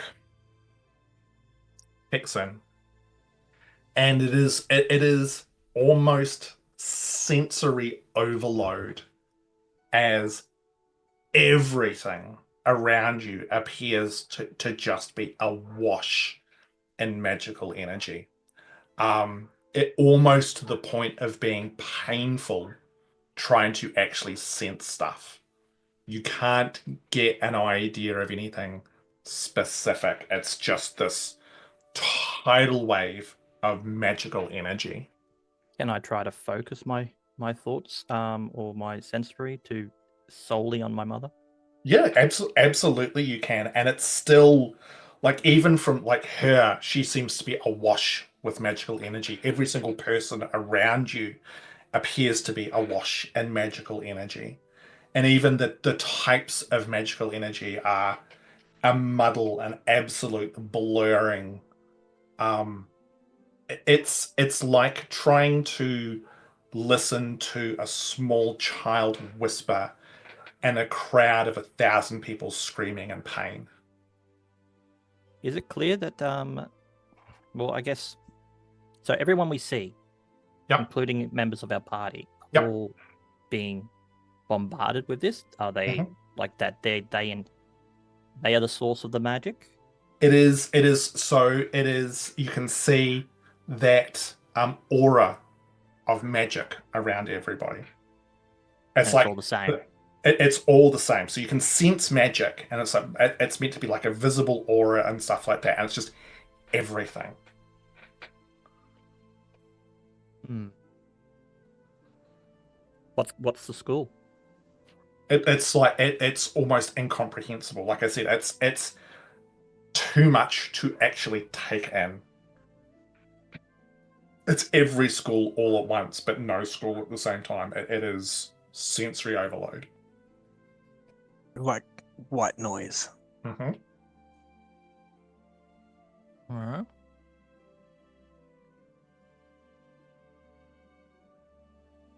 So, I'll return to the Delgrim. group. Sorry? I'll return to stand beside Delgrim. So, Delgrim, you're going to sing us a song. Or play a song. I don't know how you're going to go about it. For your moon, yes. Well, no, I'm not going to give you the moon if the song's not satisfactory. It's as simple as that.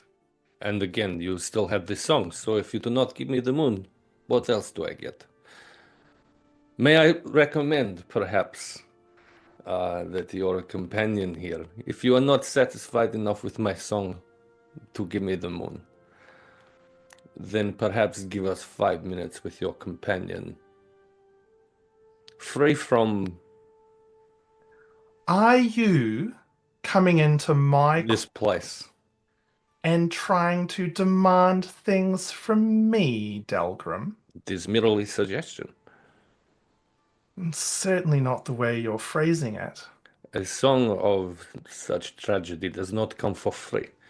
If you do not give me the moon, you will have robbed me of this song. I will need something in return. Or this is not a deal. Then there is no deal. Simple as that, Delgrim. It is Unless very much a shame.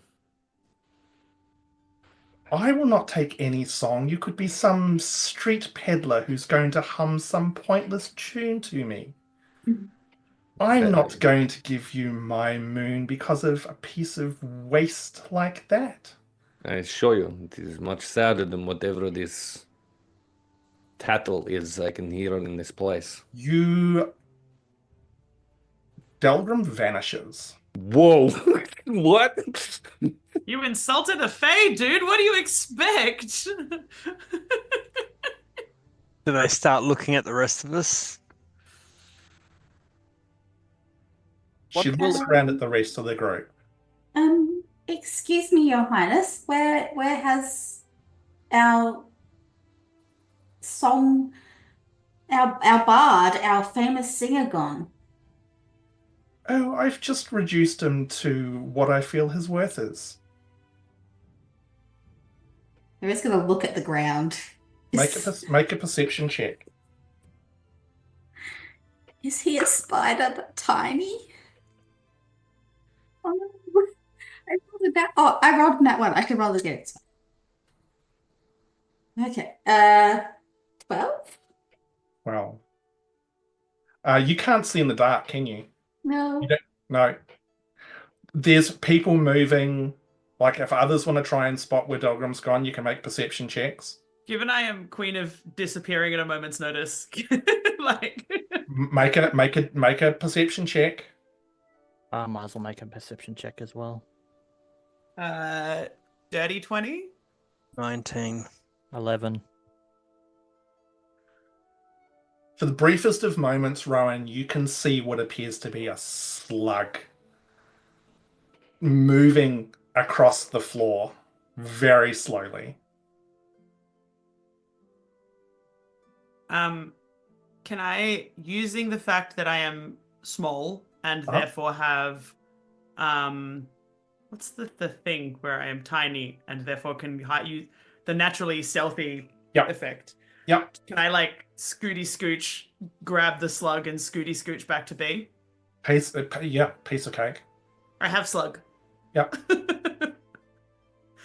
Can I do basically what Delgrim does to me? It's alright, I'm gonna get you out of there. I gotta figure out how, but I'm gonna do it. And, like put you in like the top pocket. Yep. You've now got your pocket Delgrim. Do we all see that? I don't know, did you? Are you too busy We were paying looking attention to- for him.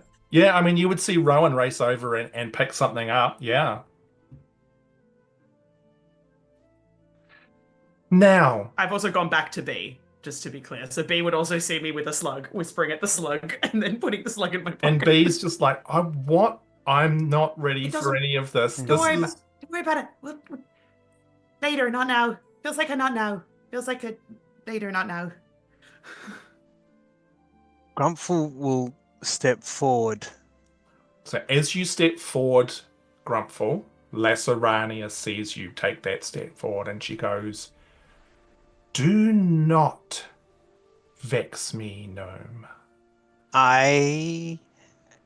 Not my intention, quite the opposite. My friend's lament means that his mouth speaks to his heart and not to his brain. He is, as you would know, when sorrows come, they come not as single spies but in battalions. My friend has not consulted his mind when he opened his mouth. And Grumpfel will bow low. See? This is the kind of respect that is due here. Mhm. All your friend needed to recognize was the fact that if the quality of his song was not high enough, then no deal would be made. But no, he needed to push. He needed to press. I fear that the lament within his mind robbed him of his decorum for the court. Well, hopefully, he's learned his lesson. The fool doth think he is wise, but the wise man knows himself to be a fool. Maybe your little group should have got you to come and talk to me, sir. What is your name? My name is Grumpfel.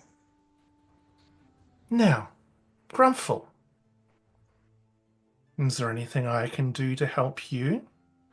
I'm feeling just a tad more generous due to the sweetness of your words here. Yeah, well, my group belies our maturity. We are headstrong and full of heart. Some of us have learnt some of life's lessons. Others are yet still being schooled. If you permit us a brief break to regather our decorum for this court, we shall readdress you again shortly. Make yourselves at home here.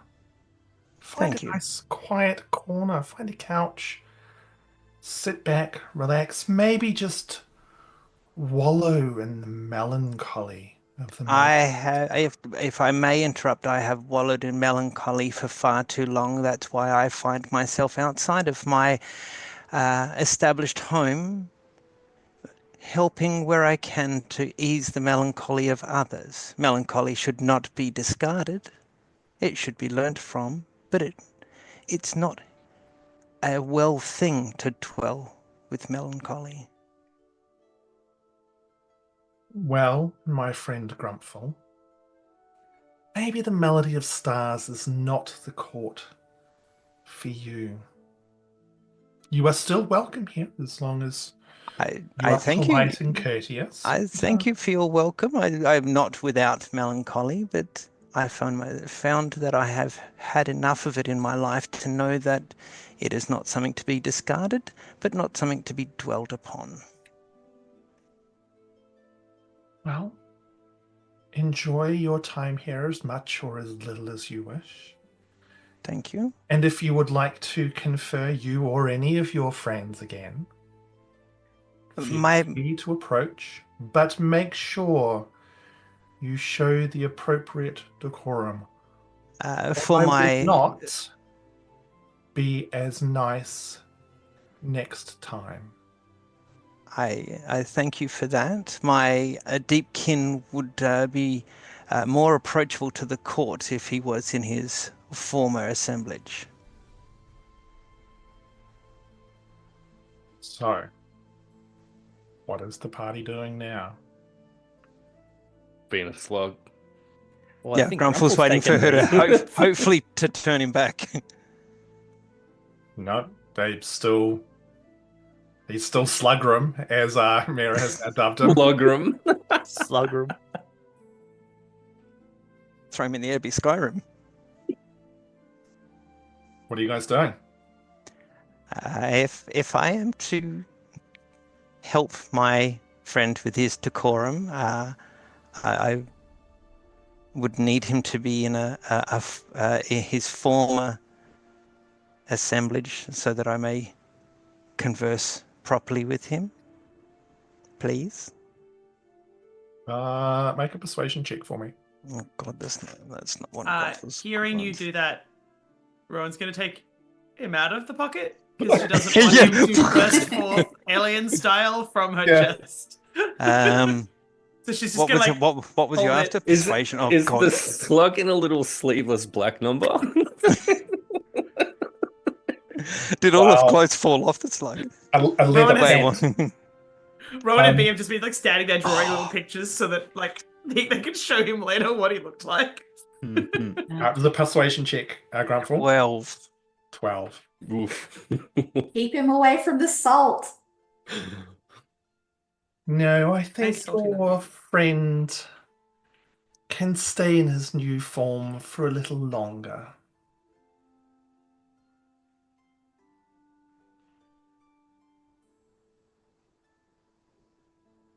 Now, Are we scuttling backwards and away with you all. And the whole time, like, Bluebell has just been sitting in on the other throne, watching quite intently, obviously sort of interested with what's going on here.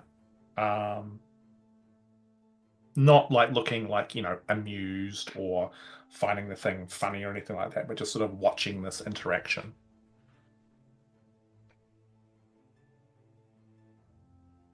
So, what are you guys doing? I guess Tiernan's pulling the group to the side.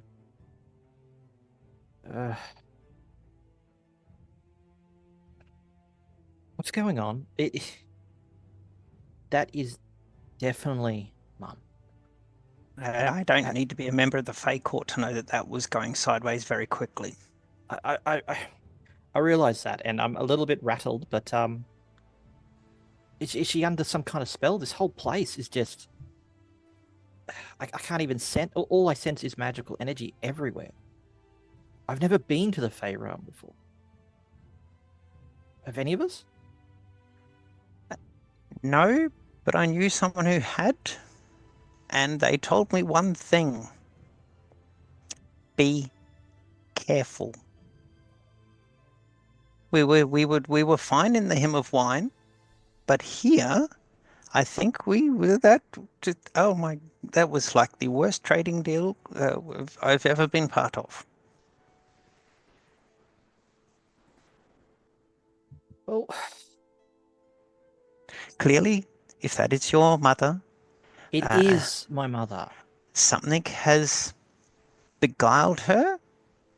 And we are not simply going to be able to demand that she come home like a child scolded rather.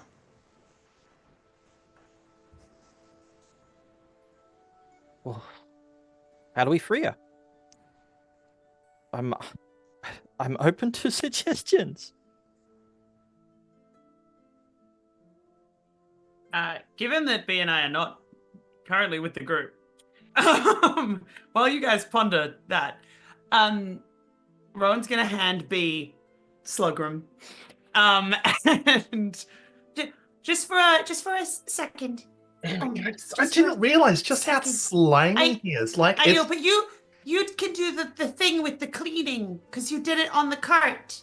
I can, but it's a Just prestidigitation. She can clean her own hand. I'm not worried about it. Oh, I thought you meant prestidigitate the slug so it had no slime on it. I was going to say that would probably kill Oh it. no, and that'd be that's- bad for this. Like, No, no. it would I meant be. after you can clean yourself. So Yeah, if you no, just that's- hold yeah. him for now, and I know, don't hold it's him too just- close because if he gets changed back, then he might I get know. you covered in slug, and But that'd be bad. I But would, anyway, Hunt just give me a slugs second. normally the slime. Anyway, sorry. She's keep going. gonna slide away. She's going to gingerly approach the dais. She's watched Grumpfel go full formal Grumpfel during Yeah. this time, so she is fully aware of like she knows she's not dressed as appropriately as she should be, Mhm. but she's trying her gosh darn hardest right now. She's gonna walk up here. I just wanted to say, firstly, she does like the most awkward little bow, like curtsy, not quite sure how to do the right formal here, but like, Yeah. Firstly, I just wanted to say, you both look fantastic, and I'm really sorry that I'm not dressed better, but sorry. But I also wanted to say, that was really cool! Like, she's aiming for the big compliment on the, turning someone into a slug. The slug rimming. Yeah, the slug rimming. Yeah. That was really cool. Headcanon accepted. I'm not very good at the whole doing cool things thing, but I just wanted to let you know that I thought it was really cool, and I was wondering if you could tell me more about it, because it was cool. And she's like fully like playing the Yeah. that I was the know. coolest thing I've ever seen. Oh my god. Like, I can't do this in accent, unfortunately, but it's Alright. that's the coolest you- thing I've ever seen in the world. Holy crap, how did you do that? Can you make a persuasion roll for me, please? Persuasion, you say. Do better than Grumpfel. It's okay. 19? 19. Lesserania sort of looks you up and down as you kind of rowan her. I'm not sure we're She's going undergoing a we're- ruining. Yeah, we're turning. Yeah, we're Look, to be Perverting ruined is to everything be now. complimented and be nice to Yeah. you so hard that you just can't help Yeah. but be nice back. She says, "Well, I mean, firstly, dear, what's your name?" Rowan? Rowan. Mhm. What I did to the other one, Mm. Delgrim, is just a little talent that I have Oh. amongst many. It's cool. It is. Is it for permanent or for like an hour, or does he have to like do some weird slug trials, or It is. She has slug trials. That's going to be a spin-off one shot. No, it is. It will last as long as I see fit, oh, or or until you leave my court. until I leave or until he leaves? Well, until he leaves the court. Oh, okay. Say. I just thought it was really cool, and I didn't, because I'm not doing magic because I'm here, but I can do some weird things, and I just wanted to know if it was like what I do or whether it was a different thing, but it sounds like it's a different thing. I probably would be. It's a sense I have from you that you get your gifts from a different place to some of the others that I've encountered. I think so. Now, was there anything else that you were after, Rowan? Oh, I just also wanted to say, and she deliberately shifts her attention to Tiernan's mum, not mum, Yeah. to say, if someone came up to me like that and was all like, "Oh my god, I'm your son," I'd be weirded out too. But if he is your son, like, that's really cool. and you should go be nice to him and stuff, because sounds like he's pretty desperate to see his mum, and as someone who hasn't seen her mum for a while, I know what that's like. Anyway, I didn't want to interrupt any further. I just wanted to tell you how cool it was, and yeah, I'm gonna go. And so she's gonna go back again, not following the direction of the party, but like Yeah. slip off the dais, Yeah. back down towards B, Cool. Okay. And sort of and relay to because- B specifically because Yeah. B has message and Rowan doesn't. Yeah. That if we leave, then Delgrim goes back to normal. Yeah. No. Cool. And that will get passed through the chain of command. Bluebell would give you a bit of a look and a little smile as you sort of reference her. And they both watch as you sort of just merge back into the crowd. So, fucking hell. God, that is not what I thought it was initially. Yeah. that No, at the that's- scale of the that's- stream is not going to be good, Promy. Yeah, that's how That's Meeples and Dragons got banned from Demonetized. And we just lost our sponsor. Yeah. No, I don't mean they left us financially. Like Oh, the boy. producers cracking up laughing. Oh my god. Grumpfel. Yes, and please lay down on this couch and tell me about your mother. How do we? You said to be careful. How do we go about talking with this person? If this is anything like trading to the south of Verzina, it's flowery, backhanded compliments to negotiate what you're actually after. You've got to double talk. You've got to compliment, but at the same time, you have to ask for something in such a way that it feels like you're doing them the favor without looking like or sounding like you're asking for a favor, because a favor comes with a price. Okay, but how can I spin taking Bluebell off her hands as anything other than a veiled threat? Taking her would directly, yes. I see some sort of subjugation. Honestly, and you're not going to want to hear this. You know where your mother is. Build a rapport does not mean that we get to leave with your mother. Building a rapport is a trait so that you can come and go a little easier. The conversation becomes easier. And then eventually we can find out what the sway is they have over your mother, and we can figure out how to undo it. The price Well, you're in this, basically telling me to the leave price- her as a prisoner. the price for the moment is time.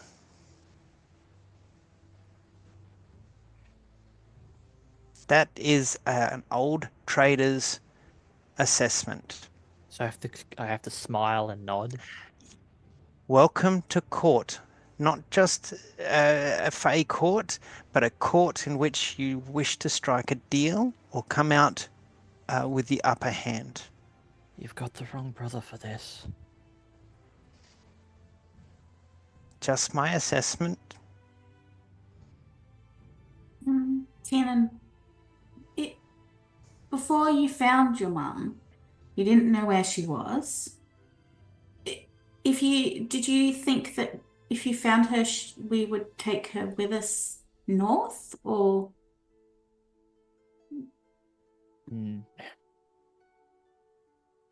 I didn't know what to think. I had a sign. I had a device which would tell me if she was in trouble.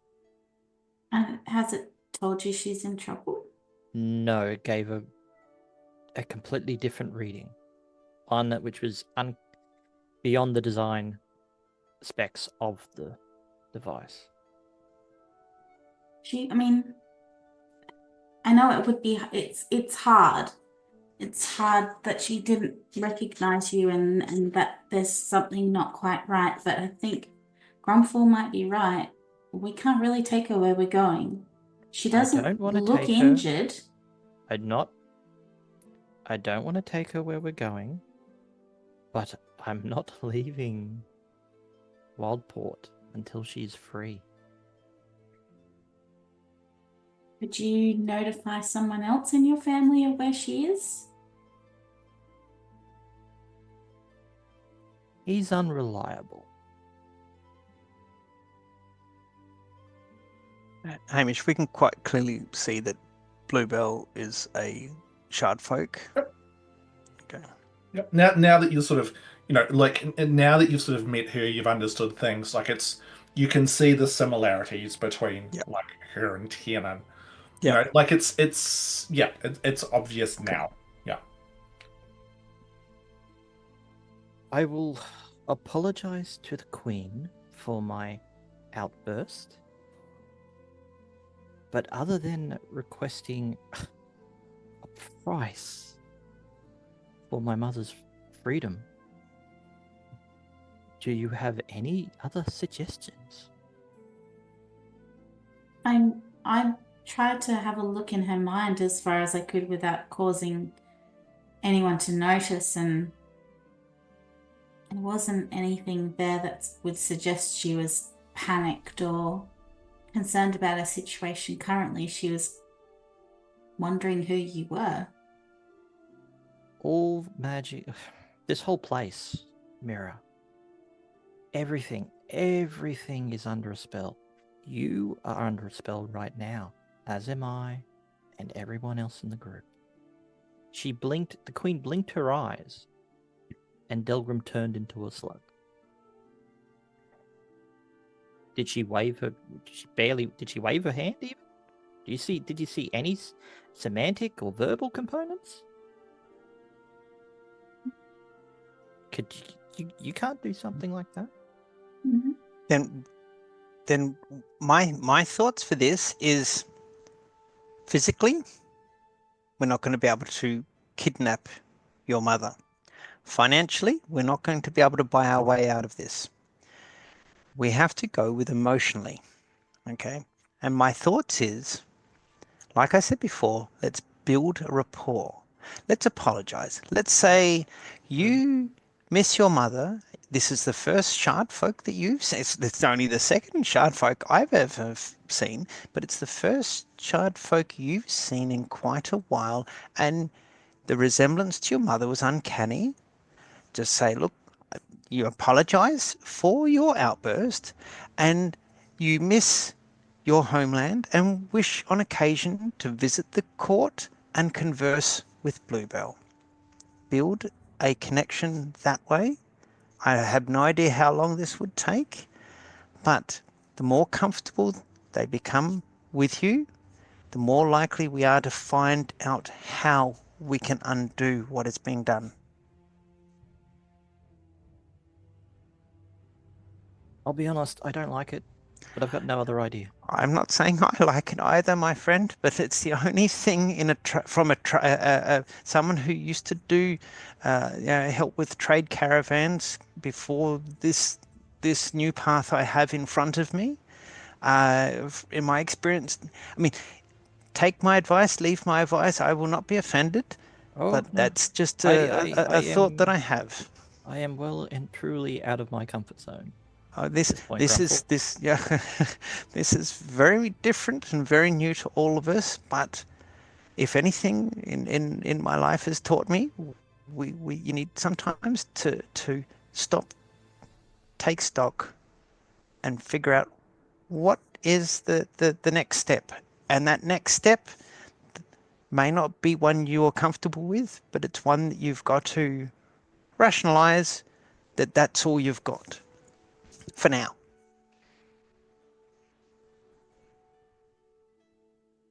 Okay, I guess I have to apologize. Again, remember, you just have to pardon your actions. You don't have to throw yourself down. Excuse your actions. You cry a little, that might help. I like sad things. Maybe. How Maybe. long has it been before we move on? In between interactions? It'll be getting very close to that 10-minute mark at this stage. Okay, good. All right. Does that The include courtesans- my interaction with her? Okay. Courtesans of Law lasts for an hour, so you still have that help with charisma as well. I'm pretty sure that she won't hold us to me saying, "Oh, exactly 10 minutes." I think she was like, "Whatever." Okay, here I go, I guess. And I'm going to walk towards the dais, the thrones, bow politely.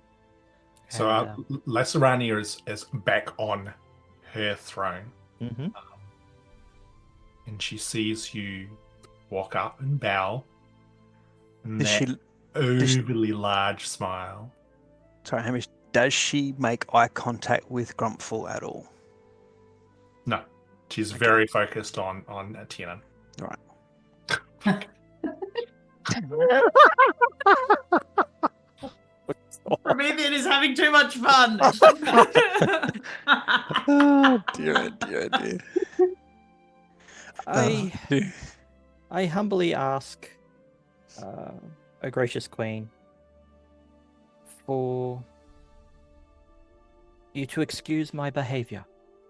I understand it was quite rude, and it is just, I have been away from home for so long, and when I saw a fellow member of the Shadfolk, I sort of just lost myself in the moment. Would you permit this humble personage to talk to Bluebell on occasion?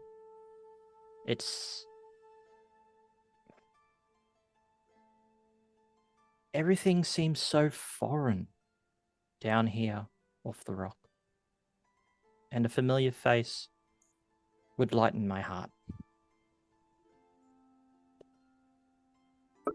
Make a persuasion roll for me. Don't forget your +5 from your special aromatic stuff. +2 for some tears. Go, go, go. Hold up. +5? Yep. 27. Yeah, Tiernan has a +4. Or normally. Nice. It never gets used that often. No, he never uses it. It gets used. It just doesn't matter because she rolls so low. Well, Tiernan, it's good to see that you know how to show some respect, unlike your other friend. Oh, Delgrim? Yeah, he's a very, very rude individual. I do apologize on his Yes. behalf. It's very, very lucky to still even be alive. But on to other things. I can't speak for Bluebell. If she wishes to talk with you or to spend time with you, that's entirely up to her. She has free will. She can speak with who she chooses. She can stay. She can go. Do whatever her heart desires.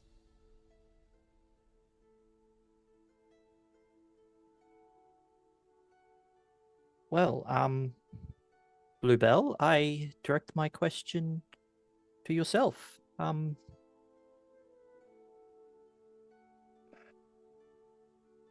Would you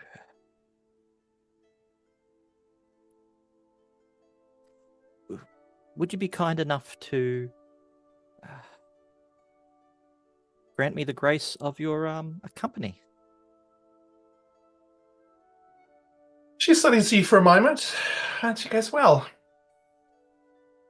I haven't seen anybody like you before, so I would be fine with having a conversation. Certainly. We can maybe find a quiet corner of the melody somewhere. I would very much love that. She stands and very delicately starts to make her way down the dais, I offer her my hand. of which she takes.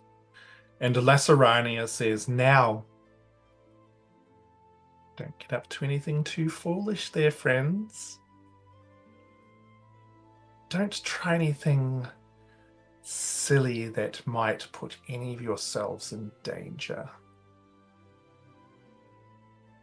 Oh, phew. I thought you meant something else then. She sits down, smiles, and watches as Bluebell reaches the bottom. What are you all doing at this point in time? I'm directing Bluebell to an alcove and a couch. What's the rest of the party doing? Just slugging. Slugging for life. Slug life. Hey, Delgrim, can you? that's the t-shirt. Slug life. Slug life. With slug room, there it is. Okay, I'm not even going to say what I was going to say now. That's Sorry. really gone. So where are you following Tiernan, or are you guys doing something different? What is the plan with the group?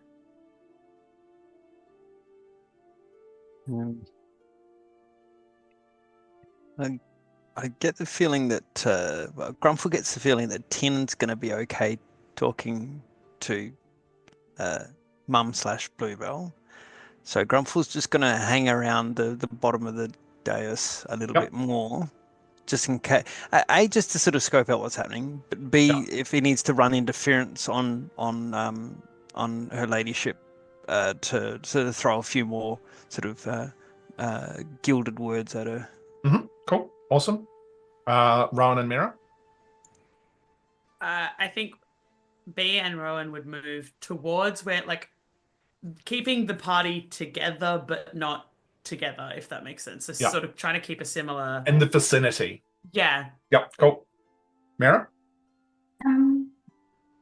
Miera would like to ask the Queen a question, if she may. Look, what does Miera do? Excuse me, Your Highness. Can I trouble you for just a minute of your time? Just beforehand, though, I do need to know your name as well. I'm slowly learning who all these new people are in my court, but who are you? My name's Miera. Miera.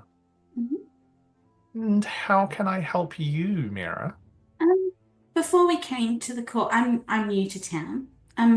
But before we came to the court, we heard tale of the moon that is here, and I've heard how beautiful it is, but no one's actually explained, like, is it a real moon? Is it a mirror? Is it painted on the ceiling?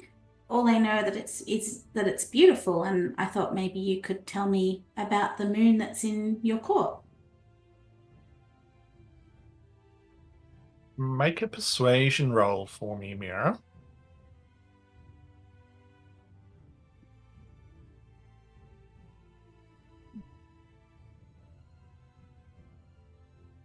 Anyone? 21.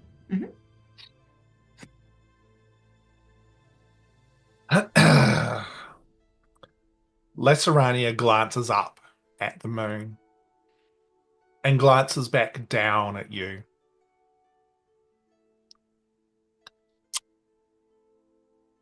It is very beautiful, isn't it? Your friend Delgrim actually wanted it. He was willing to try and sing some tawdry little tune and expected me to give him the moon. Who Which is, wouldn't want something so beautiful? this is very true, Miera. But the moon is, in essence, a very part of this court. It is both very real and very unreal, much like a lot of the Fae. That holds, does it like have an influence on people in the court, or how the court works? Does it have an influence on you, Miera? When you look up at it, how does it make you feel? Well, like I said, it's extremely beautiful, and I guess I get a sense of awe when I look up. For some obviously- people, it's a sense of awe. For others, it's a sense of melancholy. For some, it's a sense of loss. Depends on how long you stay here in the court.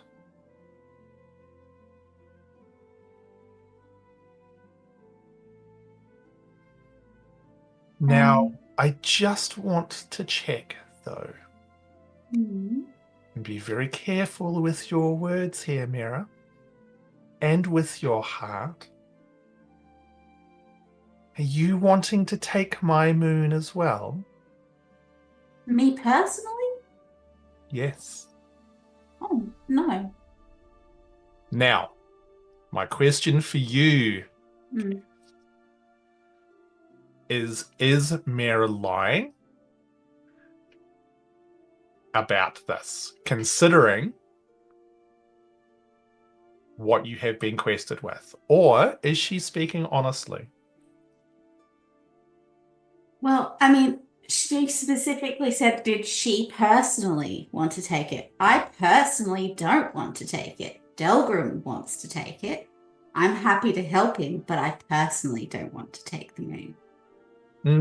But you are interesting. But you're wanting it just as for the same reasons as Delgrim, though, aren't you?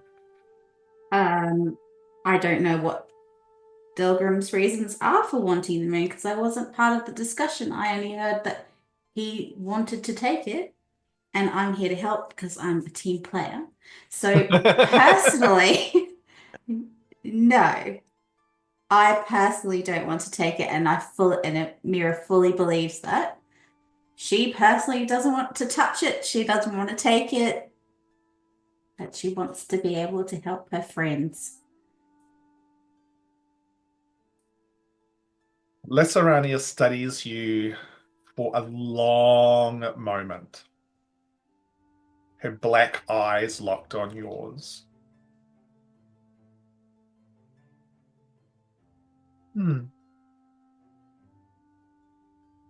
Interesting.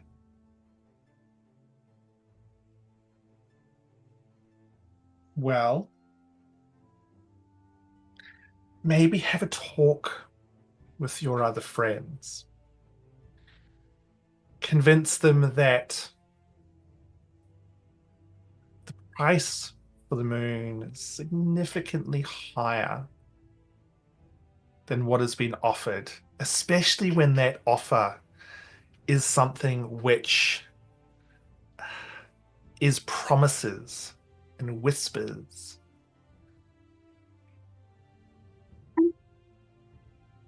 What sort of ballpark are we talking about in terms of expense?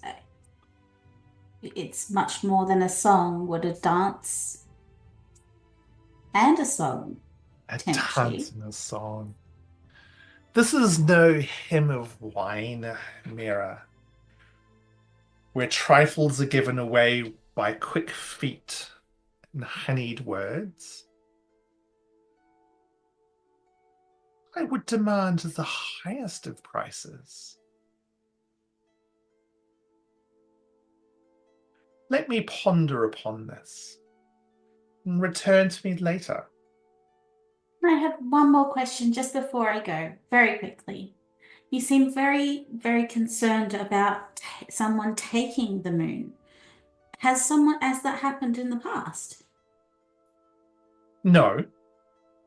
but I am conscious of what those from the other courts like to do. And I'm sure that whatever reason you're wanting to steal the moon, it's probably driven from some strange deal that's been made with another Fae. Well, again, I would just, emphasize the fact that I personally do not want to steal the moon. And as I said, I'm new to town, and I just wanted to get a bit of history about it and understand what exactly it is. That's all. Very well. I appreciate your time. Thank you very much, Your Highness. And she will bow and start taking steps backwards. Excellent. So, whilst that conversation is going on, Grumpfel is keeping an eye on things just to make sure that nothing kind of crazy happens around the dais. The rest of you guys head off and find a quiet alcove. Tiernan, you leading Bluebell. What do you do?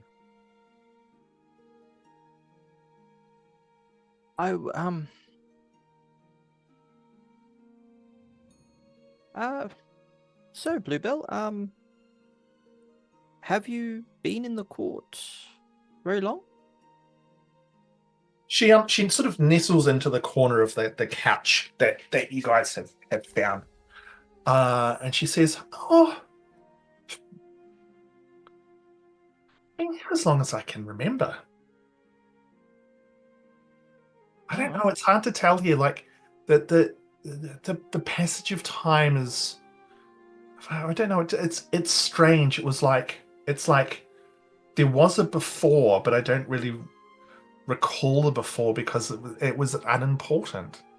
But now that I'm here, I'm happy and content, and days come and go, and I still sleep and things like that. But time kind of has no meaning here for me.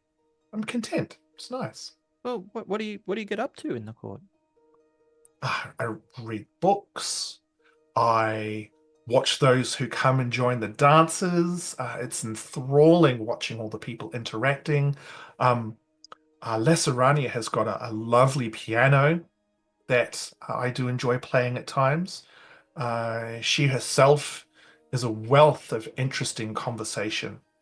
But sometimes I like to just take moments to sit and just be. Okay, I'm a little bit unfamiliar with a piano. Is that anything like a pipe organ? Similar concept, yes. Keys. With the same bellows, that sort of noise? No bellows. It's more of a stringed, and she'll give you a very, actually, a surprisingly detailed breakdown of how a piano functions. Oh, okay. Well, I don't mean to just pepper you with questions. Feel free to ask me some yourself. Well, I mean, I suppose I am a little bit curious. I mean, you came in here saying that I'm your mother, and then talking about a bunch of other things, other names, which none of it makes any sense to me. Like, do I look like your mother? Is there some sort of like resemblance there? Like I've seen that before. You encounter people who, they look very similar. You think they could absolutely be siblings. Well, yes, you do bear a very striking resemblance to her. And where is your mother at the moment? I don't know. Oh. She left home. She promised me she wouldn't be very long. First Dad left, and then he went missing. And naturally,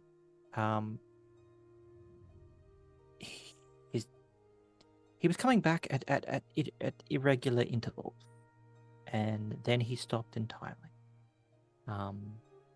And then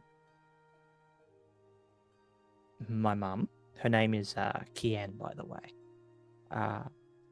She got very worried, and she investigated some of his research, and then she made the decision, after talking with my brother, to go look for him. Now, us shard folk, we don't get out much. We tend to stay in Carthabar or Shardful. So when the shard folk leave Carthabar, it's significant, and so my mother left, and she followed the same pattern as my father, and came back at irregular intervals, and those intervals got longer and then longer. And, well, needless to say, my sister, my younger sister, Bragwin is her name, she's an absolute mess without her mother, and we rely heavily on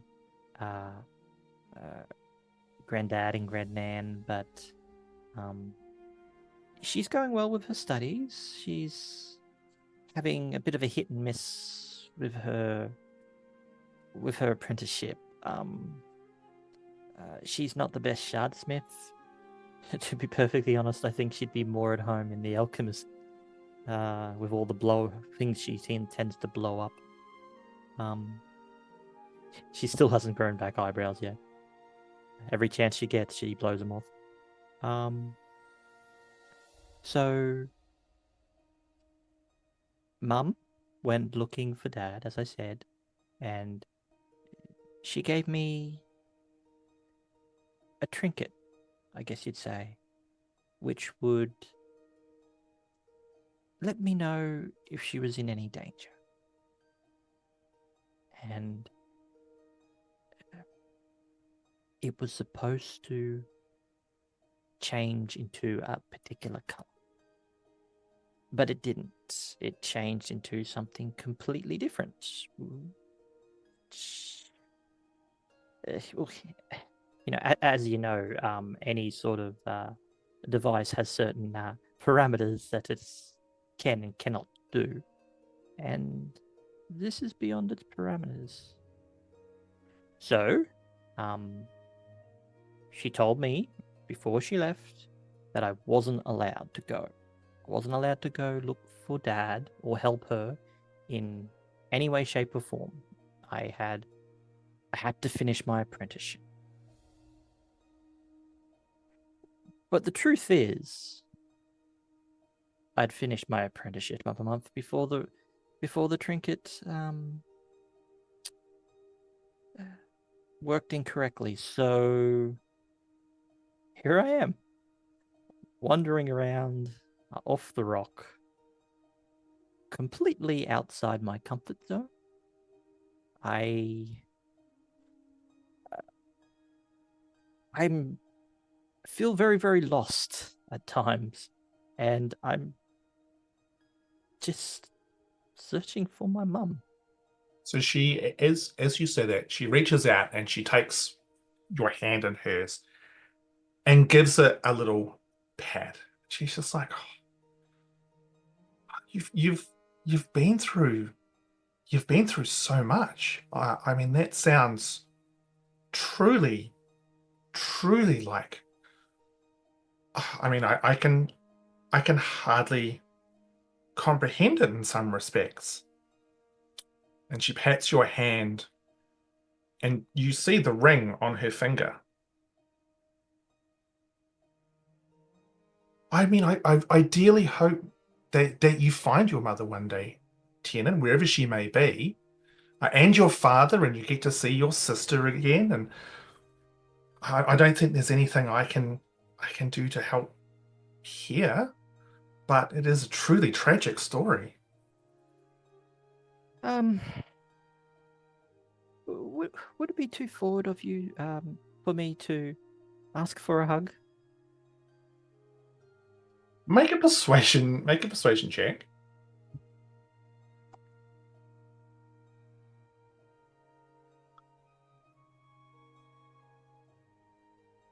Does she 21. count as a noble for the sake of the perfume? Just asking. No, she does not. What is that? Sorry, Slugrim. But she has she's actually a person of consequence though where she is, isn't she? Is that what? Yeah, okay, look, I'll give you that. Yep. So I do get the +5? You do get the +5. Okay. 21. 21. She goes, sure. Why not? I think it seems like you need it. And she leans across as you're both sitting on the couch and gives you a hug.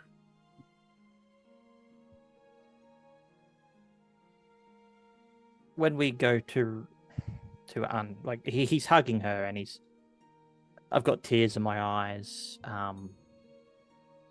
and he sniffs a little bit, and when he goes to release the hug, I lightly grab her hand with the ring, and that's a very interesting ring you've got there. Oh, this? Yes. No, I've had it for as long as I can remember. Do you ever take it off? No. I mean, I've had no need to. Even to wash your hands? Oh, well, I mean, of course, in that respect, yes. Huh, it's just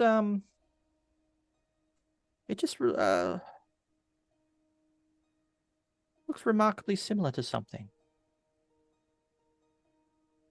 Do you mind if I have a look? She's like, oh, I mean, certainly. And she sort of offers her hand out.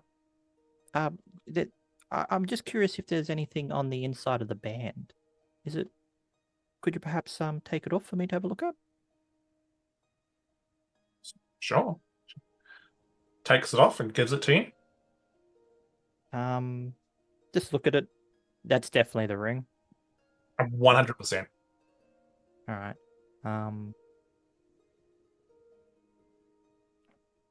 Don't think I can do anything with that knowledge. I give it back, I guess. Thank you. She slips it back on her finger. So are you and your friends intending to stay in the Melody for a while, or you be moving on soon, or? We probably will. Well, you know what's just outside the court is Wildport. I'm sure you've been many times, and No, I haven't. Don't really recall anything from beyond my time in the Melody, to be honest. well, Wildport's an interesting place. It seems to be there are a lot of people who are quite fond of the Fae who inhabit the courts. Oh yes, I see them coming through here. The fair folk. They're an interesting collection of individuals. But they're mortals just like us. So I imagine they don't stay very long in the courts. And we've already visited the hymn of Wine Court. Have you been there before? No. I mean, like I said, I don't. I've only ever been here. It's really the only place I kind of want to be. Yeah. Well, I have to ask though. Is the Queen that upset about Aloysius? What did Aloysius do? Well, she doesn't really speak of him too much. I know they had some kind of dalliance at some stage. I recall seeing him in her private quarters. We have adjoining rooms, and he would. It's strange though because I never saw him anywhere but there. I never saw him moving through the rest of the melody, he was only ever there or not there. I don't really A like bit the guy, to be unusual. honest. Seemed like a nice enough gentleman, although I know that their tryst came to an abrupt ending, as trysts will do sometimes. Well, I'm trying to understand something. What position do you hold in the court, considering you have an adjoining room with the Queen? You're a member of the Shard folk, after all. There's no formal position. It's more just the Queen is my best friend, and I'm her best friend. We just enjoy spending time together. What do you like about the Queen? She is fascinating. She has stories and tales that go back hundreds of years. She is quick of wit, sharp of tongue, and she is both thoughtful and ferocious. She is just a truly intriguing individual.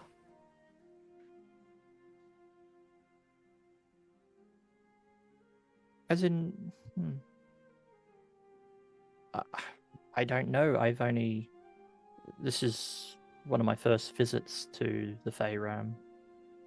I've only been to one other court, and that place was wild.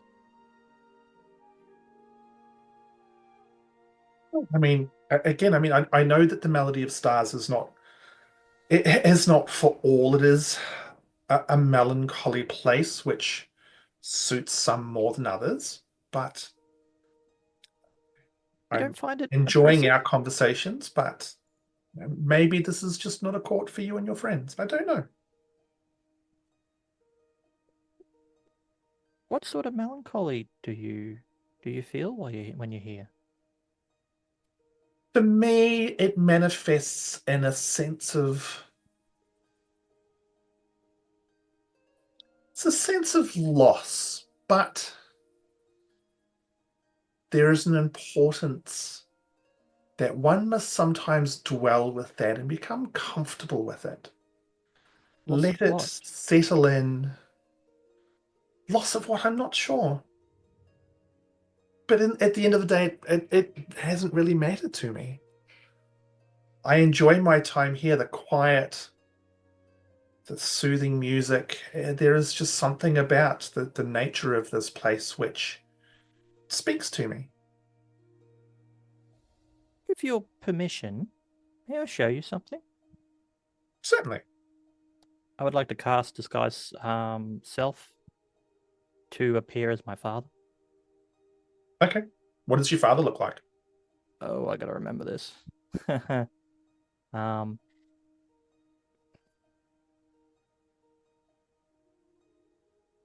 Slightly taller, a lot more grey in his hair, with a very well kept mustache and beard all together, Mhm. which connect through to his sideburns. Mhm. Very grey. Mhm.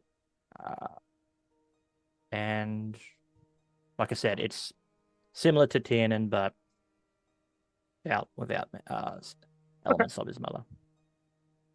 You cast Disguise Self, and the rest of you who are there see what initially looks like a slightly older Tiernan, and then you realize, pretty obvious, that it's his father, and Bluebell just sort of looks at you and goes, "Oh, kind of looks like an older you, doesn't it?"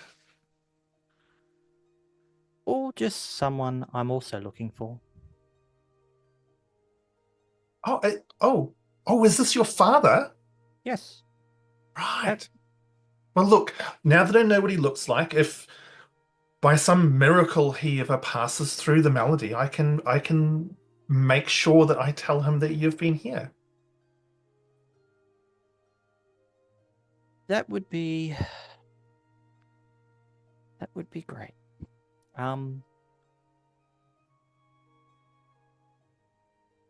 But just if you ever feel that sense of loss, always remember that us Shardfolk, we do look after each other. We do try to help each other, and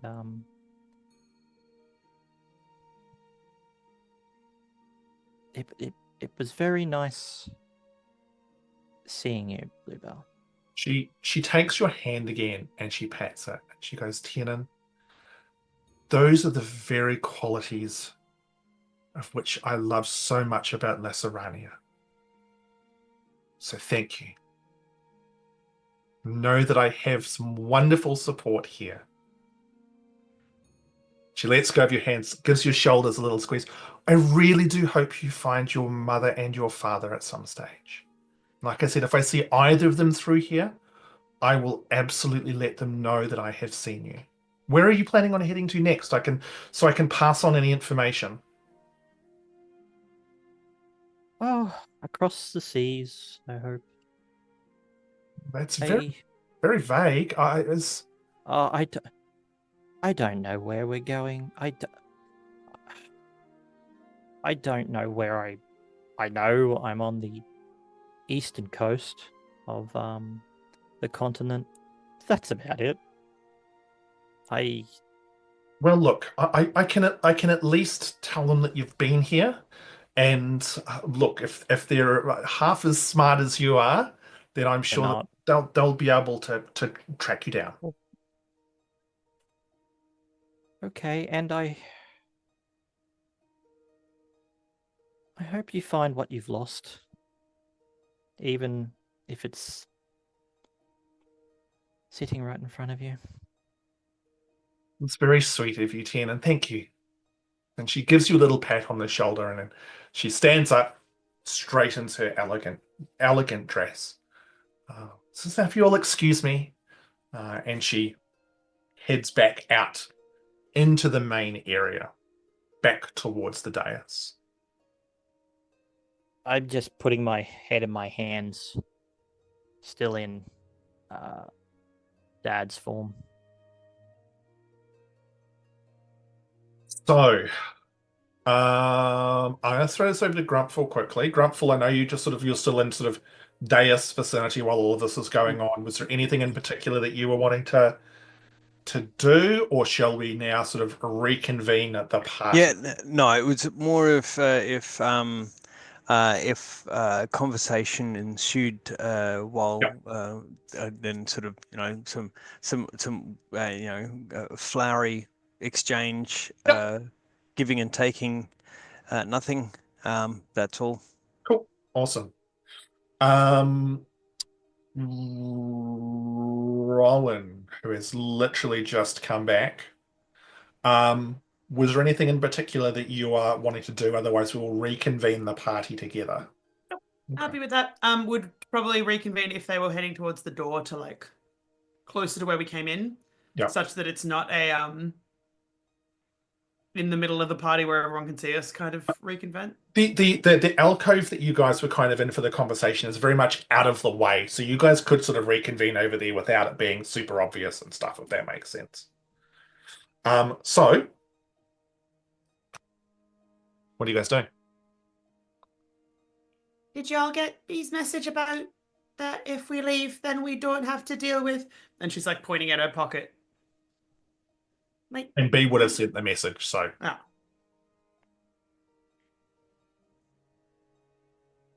No. Yes. She didn't message me because I was standing there, so. Yeah, I think well, I don't have my shard on, so probably no. She has message. Yeah, she's just got the okay. She has message. Oh, well then like, yes. Yeah. Well, we heard it then. So do we leave? Because I don't think we're gonna have any progress this evening. Should we let them know that we're leaving? That's something you do in formal situations? Thanks for having us. And Well, yeah, we possibly could acknowledge upon exiting, but I would say as we are not formal guests, then it may not be required. We didn't do anything in the other one. Is there a reason particular we need to do it different now? well, I think it's just a little bit more formal, but They wouldn't have known we were here if we didn't talk to them, though. might give Tiernan a chance to say goodbye to his mum. I mean, if Tiernan wants to do that, that's a different story entirely.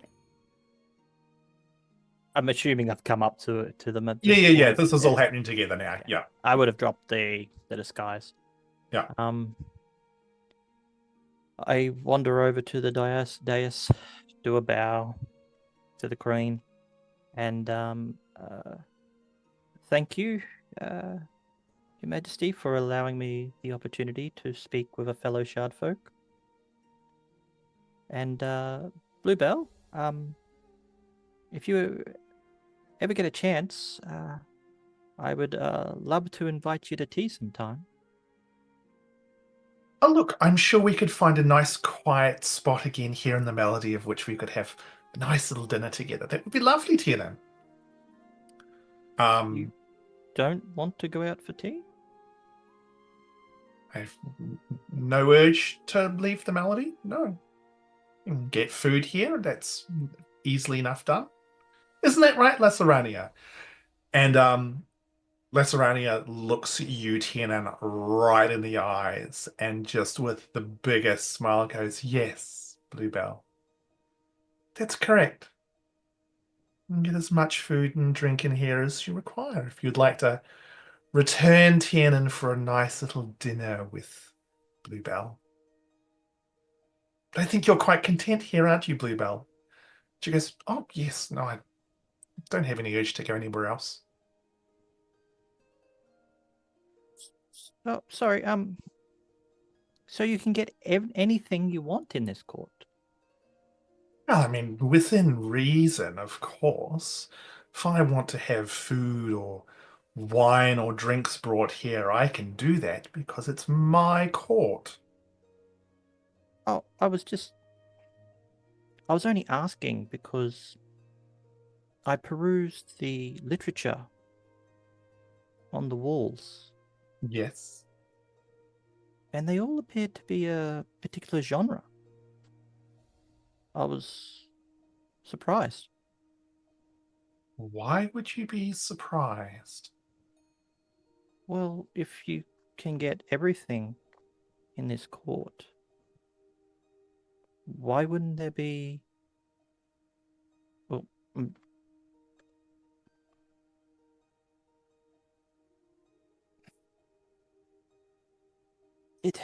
the books... I was unable to find some romance books. And I'm sorry, but I think you might have been looking in the wrong spot. There's plenty of those types of books here. Oh, they all seem to have a particular feel to them, though. This is correct. This is the Melody of Stars, Tiernan. Which If you you can want get to everything. read soppy romance novels where people live happily ever after, go and find a bookstore out in Wildport, or maybe the Opera of Flowers has got something. Or if you're wanting something a little bit more saucy, then maybe you can find something in the Hymn of Wine, but this is not the kind of thing that we have here in the Melody of Stars. So we can't get everything inside this court. Okay. Trying to make a point here, Tiernan. No, just trying to clarify. Grumpfel's just going to elbow Tiernan. By your leave, I bow. They just watch as you all head off. Are you planning on doing anything prior to leaving the Melody of Stars, or are you all heading out? I think we have to go to retrieve Slughorn. I will. I was Sorry, Grumpfel. I was going to say that Grumpfel was going to sort of ask if Delgrim could be transformed back. You've been told that by Rowan through B that when we leave, it will happen. So It's just all part of facing of a deal. So what? So are you still wanting? So Grumpfel's going to say to Lacerania, my friend, my mollusk deepkin, my gastropod of gentry, may we have him? How may we have him transferred back? Perhaps a line of 2 of prose will pay the price. No. Take him away. Honestly, he's lucky to even still be alive. And I'll definitely take you up on that dinner invite, Bluebell. She goes, that will be wonderful. Just next time you're back here, we'll organize something. Sounds like a date. And with that, you all make your way again, in case there's anything else anyone's wanting to do. Rowan's gonna put Slugrim at the door, and he can slug himself out because she does not want a chest burster in front of a queue of people who are all trying to get into other places. Oh. 8 Burn hours the place later, down. Yeah. he Like emerges. no, like literally, he just has to inch like Yeah. a little bit. But it's Okay. really terrible because someone comes to the other way, not realizing he's there, and just stands. Oh, up. I was expecting to be literally right behind him. Like Yeah, so, no, it's no, just I'm like just- like pushing a small child through a doorway. Yeah. So you all emerge to find Delgrim standing up on the opposite side of the veil, back in his normal Delgrim form. Maybe a little bit moist around the edges. Excellent. As you all find yourselves now standing outside the court in the center of Wildport, getting a few weird, sort of slightly weird looks from some of the other patrons who are still heading in. The thing is that the line is still quite long. There are people who are also sort of exiting as well, but it certainly seems like it's fairly kind of popular.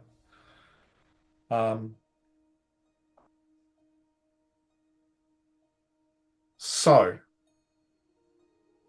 having now gone to the Melody of Stars,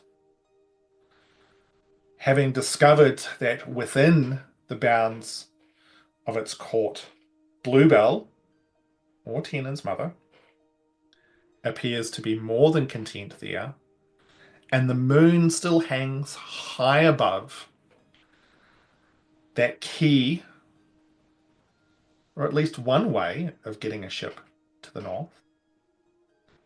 The party finds itself having to ponder what to do next.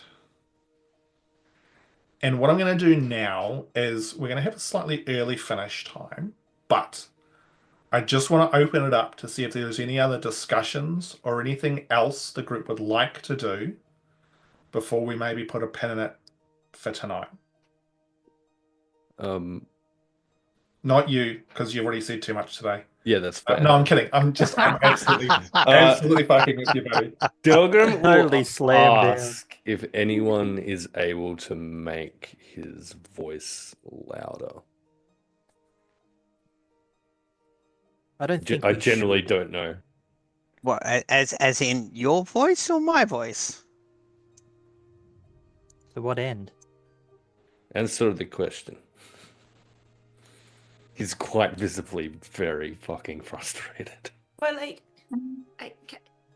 I think what Grumpfel means is Grumpfel might be able to make his own voice louder, but he might not be able to make your voice louder. So he needs to know if it matters whose voice it is. I suspect this will only work if you can. So if there's an option, feel free to help me try. And Delgrim would like to turn around and re-enter. So Same place? you're going in. Yeah. Is anybody else? I'll gonna go after him. I'm Yeah. trying to tackle him before he I- goes in. I think I we're don't all think- kind of lunged Someone go behind in and him. scoop him back up and bring him back out again. I'm not Okay. gonna lunge after him. I'm just gonna walk back through, assuming I know exactly where he's going. I Sit think and we're all grab going to him. go back in. Then. Okay, all right. So, this is going to be a grapple check. So, either Miera or Tiernan, you can make the roll with advantage. So it is a strength athletics check because you're getting help from the other person. I'd say that advantage would be gone from all of the slug slime. No, I'm kidding. No, I'm kidding. They just slip off you. Okay, yeah. What do you want And to do, John? Do you want to roll or do you want me You to? hold it back. I don't have a lot of luck with rolls. Right. I'll give it a go. Was that with advantage? so with advantage, so you make your roll, and then Delgrim, you also make your strength athletics check. Don't have any pluses or anything. So, So you do, No, with neither do advantage, I. 15. Yeah, What I rolled was a that? 15. 15. hmm I only rolled 11, but I do have a +6 to athletics, so it's Okay. So you guys watch as both Tiernan and Meera try to grab Delgrim as he heads towards the entranceway back in. Literally dragging the two of them through the veil back into Well, the back to Melody. where? Where are you going, Delgrim? he'll head towards the center. No. So When you you're said going through into the veil. Where are you going? So which court? You've got to think of the court. Oh that yeah, you're yeah, going to. absolutely. Like his thoughts are firmly and probably permanently currently rooted on the court of on the Melody of Stars. Okay. So you would be dragging the other two with you. Rowan, you were heading that way too, is that right? Yeah, basically as soon as if he's dragging people, it's a bit of a different story. But because I was literally behind him, I would imagine that I would be able, as he steps through, functionally just step through at the same time. No, it'd be escaping the grapple. So unless you want to just keep trying to hold I him mean, back. I'm not trying to stop. I'm not trying Yeah. to stop you. Yeah. I'm just trying to follow you, Yeah. so that I can scoop up Slug 2. Don't Quarter Stars 2 Slug Boogaloo is about to happen, so she's assuming she's got to pick up a slug again. So, Delgrim, you slip the grip of the other two as you go through the veil. Rowan following you. What are the other two? What are you guys, and Grumpfel, what are you all three of you doing? Well, if he's slipped out of my grasp, I'm going with. So, Did he drag us in? I thought he was dragging us in. No, because it's in theory he's slipped. I was getting probably a bit too creative with the language. He would have slipped through your grip just as you're passing through the veil. Oh, he's gonna cock everything up. Yeah, Grumpfel run after to go back through. Okay. Delgrim, how much effort are you putting into not getting caught by your companions, as I'm assuming you're going to all continue trying to grapple him? mhm. Rowan's not, but the other two at least. I'm going to try and trip him Sorry. over, at least to slow him down. Have we gone through the veil to the court, or we're coming up to it? You're through it. He's in the court. Okay. Now, remember, it's a good sort of like 5-10 minute sort of like meander through this place to get to the center. It's not close. So, Delgrim, what's your intent? He'll just be very calmly walking back, Okay. stridefully, with legs. Okay. Rowan is gonna dip into the crowd and run not parallel because you are but as close to parallel as. She's Yep. not trying to stop you. She's just trying to B's following along behind you, Rowan, going, "Oh God, what's going on? What's he going to do? Oh no!" I don't know, and I don't think I can stop him because I'm me. But we So, can clean up afterwards. So Tiernan and Miera, what are you two doing? I'm gonna try to jump in front of him with Yeah. my hands up and just say, Delgrim, there is more at stake than a simple bloody moon and a ship. Miera will send a message into Delgrim's head just saying, whoa, whoa, whoa, what's the plan?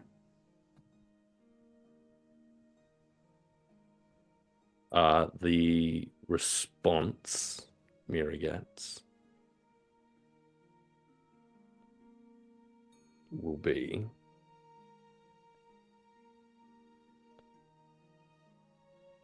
she robbed me of getting this out of my heart. And he will just stare at Tiernan briefly and just walk around. The Fae are creatures, or appear to be creatures, of wordplay and weird intent.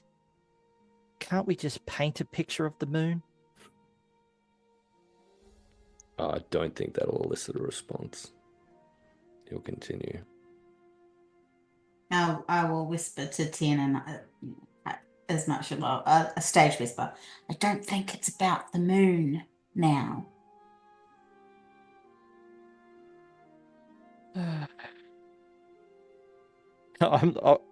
Tiernan's looking completely and absolutely defeated at this point. So with that, Delgrim powers his way through. Calmly. It's not like... Yeah. Like, and it will be evident, like, he's not in a rage. He's not... It doesn't appear that he is going in with malicious intent. There's an undercurrent, but it's not... He doesn't appear as though he's going to start swinging or anything of that nature. Okay. You get all the way back into the center of the court, calmly making your way through the crowds, heading towards the dais. So you're just going to walk like right up to the edge, sort of where... A respectful distance. Yeah. And with that sense of melancholy and loss pressing in on him again, he will begin to sing. So you get to the edge and you start to sing. And you see Lacerania, like, just notices you at the last moment. And her eyes, the smile shrinks as she stands and as you start to sing. Delgrim, can you please make a performance roll for me? I can. Have we been there longer than an hour? I am going to say no. I'm going to say that you've still got that enhanced abilities. Because slug.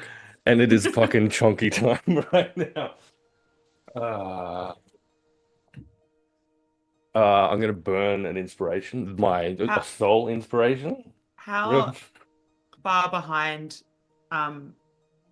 him are the others? I'll probably that's up to you guys. He wouldn't have deliberately outpaced anyone, so Okay. it wouldn't have been Never difficult to keep up. Okay. It's a 19. A 19. Yeah. What is the song that Delgrim is singing? The song that Delgrim sings.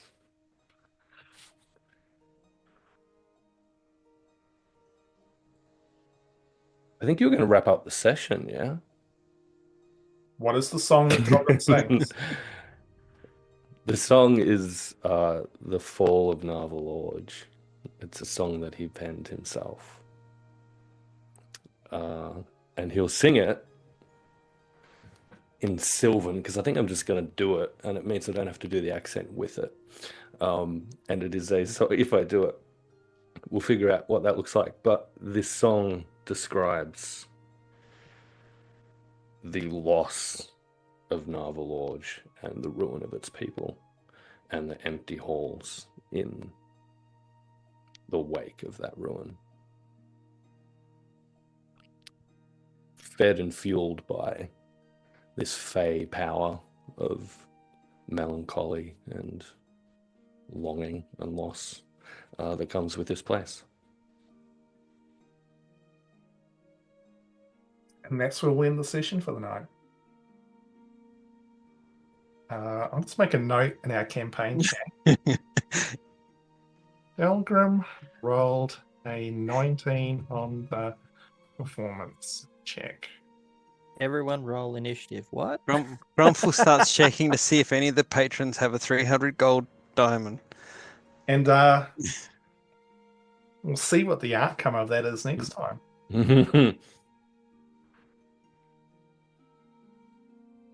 Interesting. Bold. You had a lot of time to hang out as a slug and think about what to do. Yeah. Turns out he did the exact thing that he wanted to do in the first place. Yeah. Who would have thought Yeah. that would be doing? But what is going to be the consequence of what's going to be the consequence of this situation? Rowan is incredibly ready to be like a hype human. It's going to be the most hilarious thing. Depends on whether Tiernan joins him for some doo-ops or something. Oh god. As always, at the conclusion of our session, we have a little favorite moments part. So with that, I would like to throw it over to our illustrious cast, and I'm going to ask for a volunteer to start us off.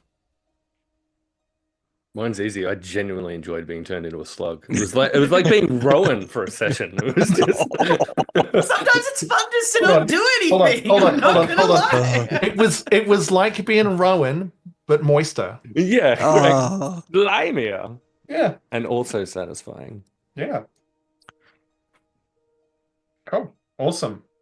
Others. I like Miera trying to bribe the Lacerania with a cookie. No, you might not look like It's a good cookies. cookie. You haven't had these. These are good Yeah. cookies. It's a good cookie. Look, and Fair point. the lesson here is that cookies will only get you so far. Lies. I reject your reality. Substitute my own. Wow. Cool. John, I think you're going to say something? I just want to go on the record. I hate you. It was real good. Yeah. I kid you not, I was writing down a note just when you were describing the people on the chair, and I've got the first chair, short person, blue skin, no. Yeah, as soon as the blue skin came out, I was like, oh. It was real What? good. You wanted to find your mum and the DM gave you your mum. I don't know Yeah. what you want. You asked and he gave it to you. Thank Yeah. you. Okay, this Thank is you. technically a I get it. prison. This is a prison which I can't get her out of. Is she, though? Yeah, Rowan has thoughts, but she's not going to utter them until we're out of this place. So, Well, Rowan's if been you sitting ever, having a think. if you ever get out of here. The question is, can she ever leave? Yeah. The question is, does she want to? No, it's if she has the ability to leave. The question is, does she want to? No, if you don't have the ability of something, then you can't. It's Hotel but Cali. there's It two doesn't elements. matter of want. But there's it's a matter two of elements. ability. There's two two elements. Like Because there you is a can be want stuck- and an ability to. So Yes. I She think doesn't want choice, to at all. If she's abilities, perfectly whether or happy, not then you're she's able to. perfectly happy. Yeah. It's Hotel California.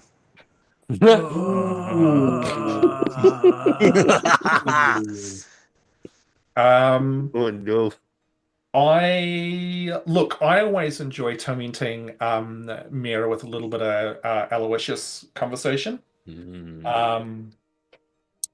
It is fun. I also loved Cass absolutely putting the boot in with Bex. I thought that was just like, It's about time. That was, I think, my favorite. Yeah. You've abandoned me twice before, and Rowan just sitting there like, yes, yeah. yes. Only once, shame on me. I really loved your approach with Delgrim with the song, like both the pre and the post approach to this. I think it was interesting, and always enjoy your commitment to staying the course. I can't wait until it fails miserably. It's gonna be great. Look, a 19's not a bad roll. A 19's not a bad roll. Depends on what you're rolling against. Hey, if anyone in chat wants to kind of like give me my inspiration back, that'd be great. With them channel points because I'm out, I think. What I've got like about 4 that I just never use because I never end up in situations where I need them. Can someone make smart decisions? Ew. Yeah. Yuck. that's all right. That's okay. Duly noted, Kate. Oh, we need No, to find but out. We like- need to find out, Saz. What is it? What is the inspiration tally? Who's got what? Oh, Saz will work it out. We'll know next. Yeah. fortnight. Other, I I've keep definitely forgetting to always won. ask. that's all good. Other favourite moments from people? Mine was Tiernan's face or John's face when his mum didn't recognize him. I thought that was pretty good. You just like watching pain, don't you? Well, my face was exactly the same. It was like, damn. So no, that was good. And I also appreciated Slugrim. That was good. Yep. Nice and peaceful for a little while in the group. Wow. Just kidding. I also really liked Heath going in as Grumpfel after the whole Slugrim thing to change the energy of the room. Yeah. I really liked that as well. You should do that more often, Heath, before Sage we ruin ourselves. words. Hey, look, Grumpfel and Rowan try real hard. See, It's like you've got Tiernan and Delgrim who are like the wrecking balls, and then you've got like Rowan and Grumpfel are kind of like the people sort of trying to sweep everything back up. We're the broomers on maybe trying to glue on pieces curling. together. I'm like, I feel as though, Please. so in all fairness, Tina doesn't know what he's doing, and Delgrim probably does. well, I mean, backstory lore dump on one of the things for the interaction in the courts today, particularly the lament, the melody. Grumpfel as trader prior to the path of cleric was forthright, a gnome speaking his mind, job to do. One of the teachings that the head cleric of his order at Svazina said that he must recognize and do is let others speak first. So some of the things where, yes, okay, it's court, Grumpfel could go like, cool, I know how to do this, everyone out my way, let me talk. No. And let people speak themselves first. And then when I saw that things were going a little bit sideways with Slugrim and Tiernan going, hey, that's my mum, I sort of went, right, how can Grumpfel help without trying to take over and go against the instruction of his new path? yeah. That was very cool. That's very cool. Any other moments from chat? Anything from you guys who have been so kind to hang out with us tonight? I did like. I'll add another one. I really appreciated when Grumpfel was able to give advice to Tiernan. It's probably one of the rare opportunities that the other party members have actually said, "Oh, you should probably try it this way." Yeah, don't. That he's actually listened to. Yep. Awesome. All right. Do we have a target? Do we have a raid target? We do. We do indeed. Going to Unhinged Tales. The tales, they be unhinged. Awesome. Hey, look, as always, thank you so much to everybody who has hung out with us tonight. I hope you've enjoyed this little story that we're spinning. And thank you for spending your time with us. Like I say, it's the most valuable thing we have, and you're choosing it to spend it here. And that's super nice. So thank you. We're now going to go and raid Unhinged Tales. We will return in a fortnight, and we will find out whether or not Delgrim's impassioned singing is going to influence Queen Lasarania of the Melody of Stars. How tasty is it for this grief-eating psycho? Yeah. Or whether or not it could take a dark twist. Yeah. Feel free to take that slug raid with you guys. Like, just take it. Just take it and run with it. Slug raid. Like oh my god. All right. Thank you very much, everyone. We will see you in a fortnight. Take care. Play nice. You can mollusk if you want to. You can leave your friends behind. Oh god.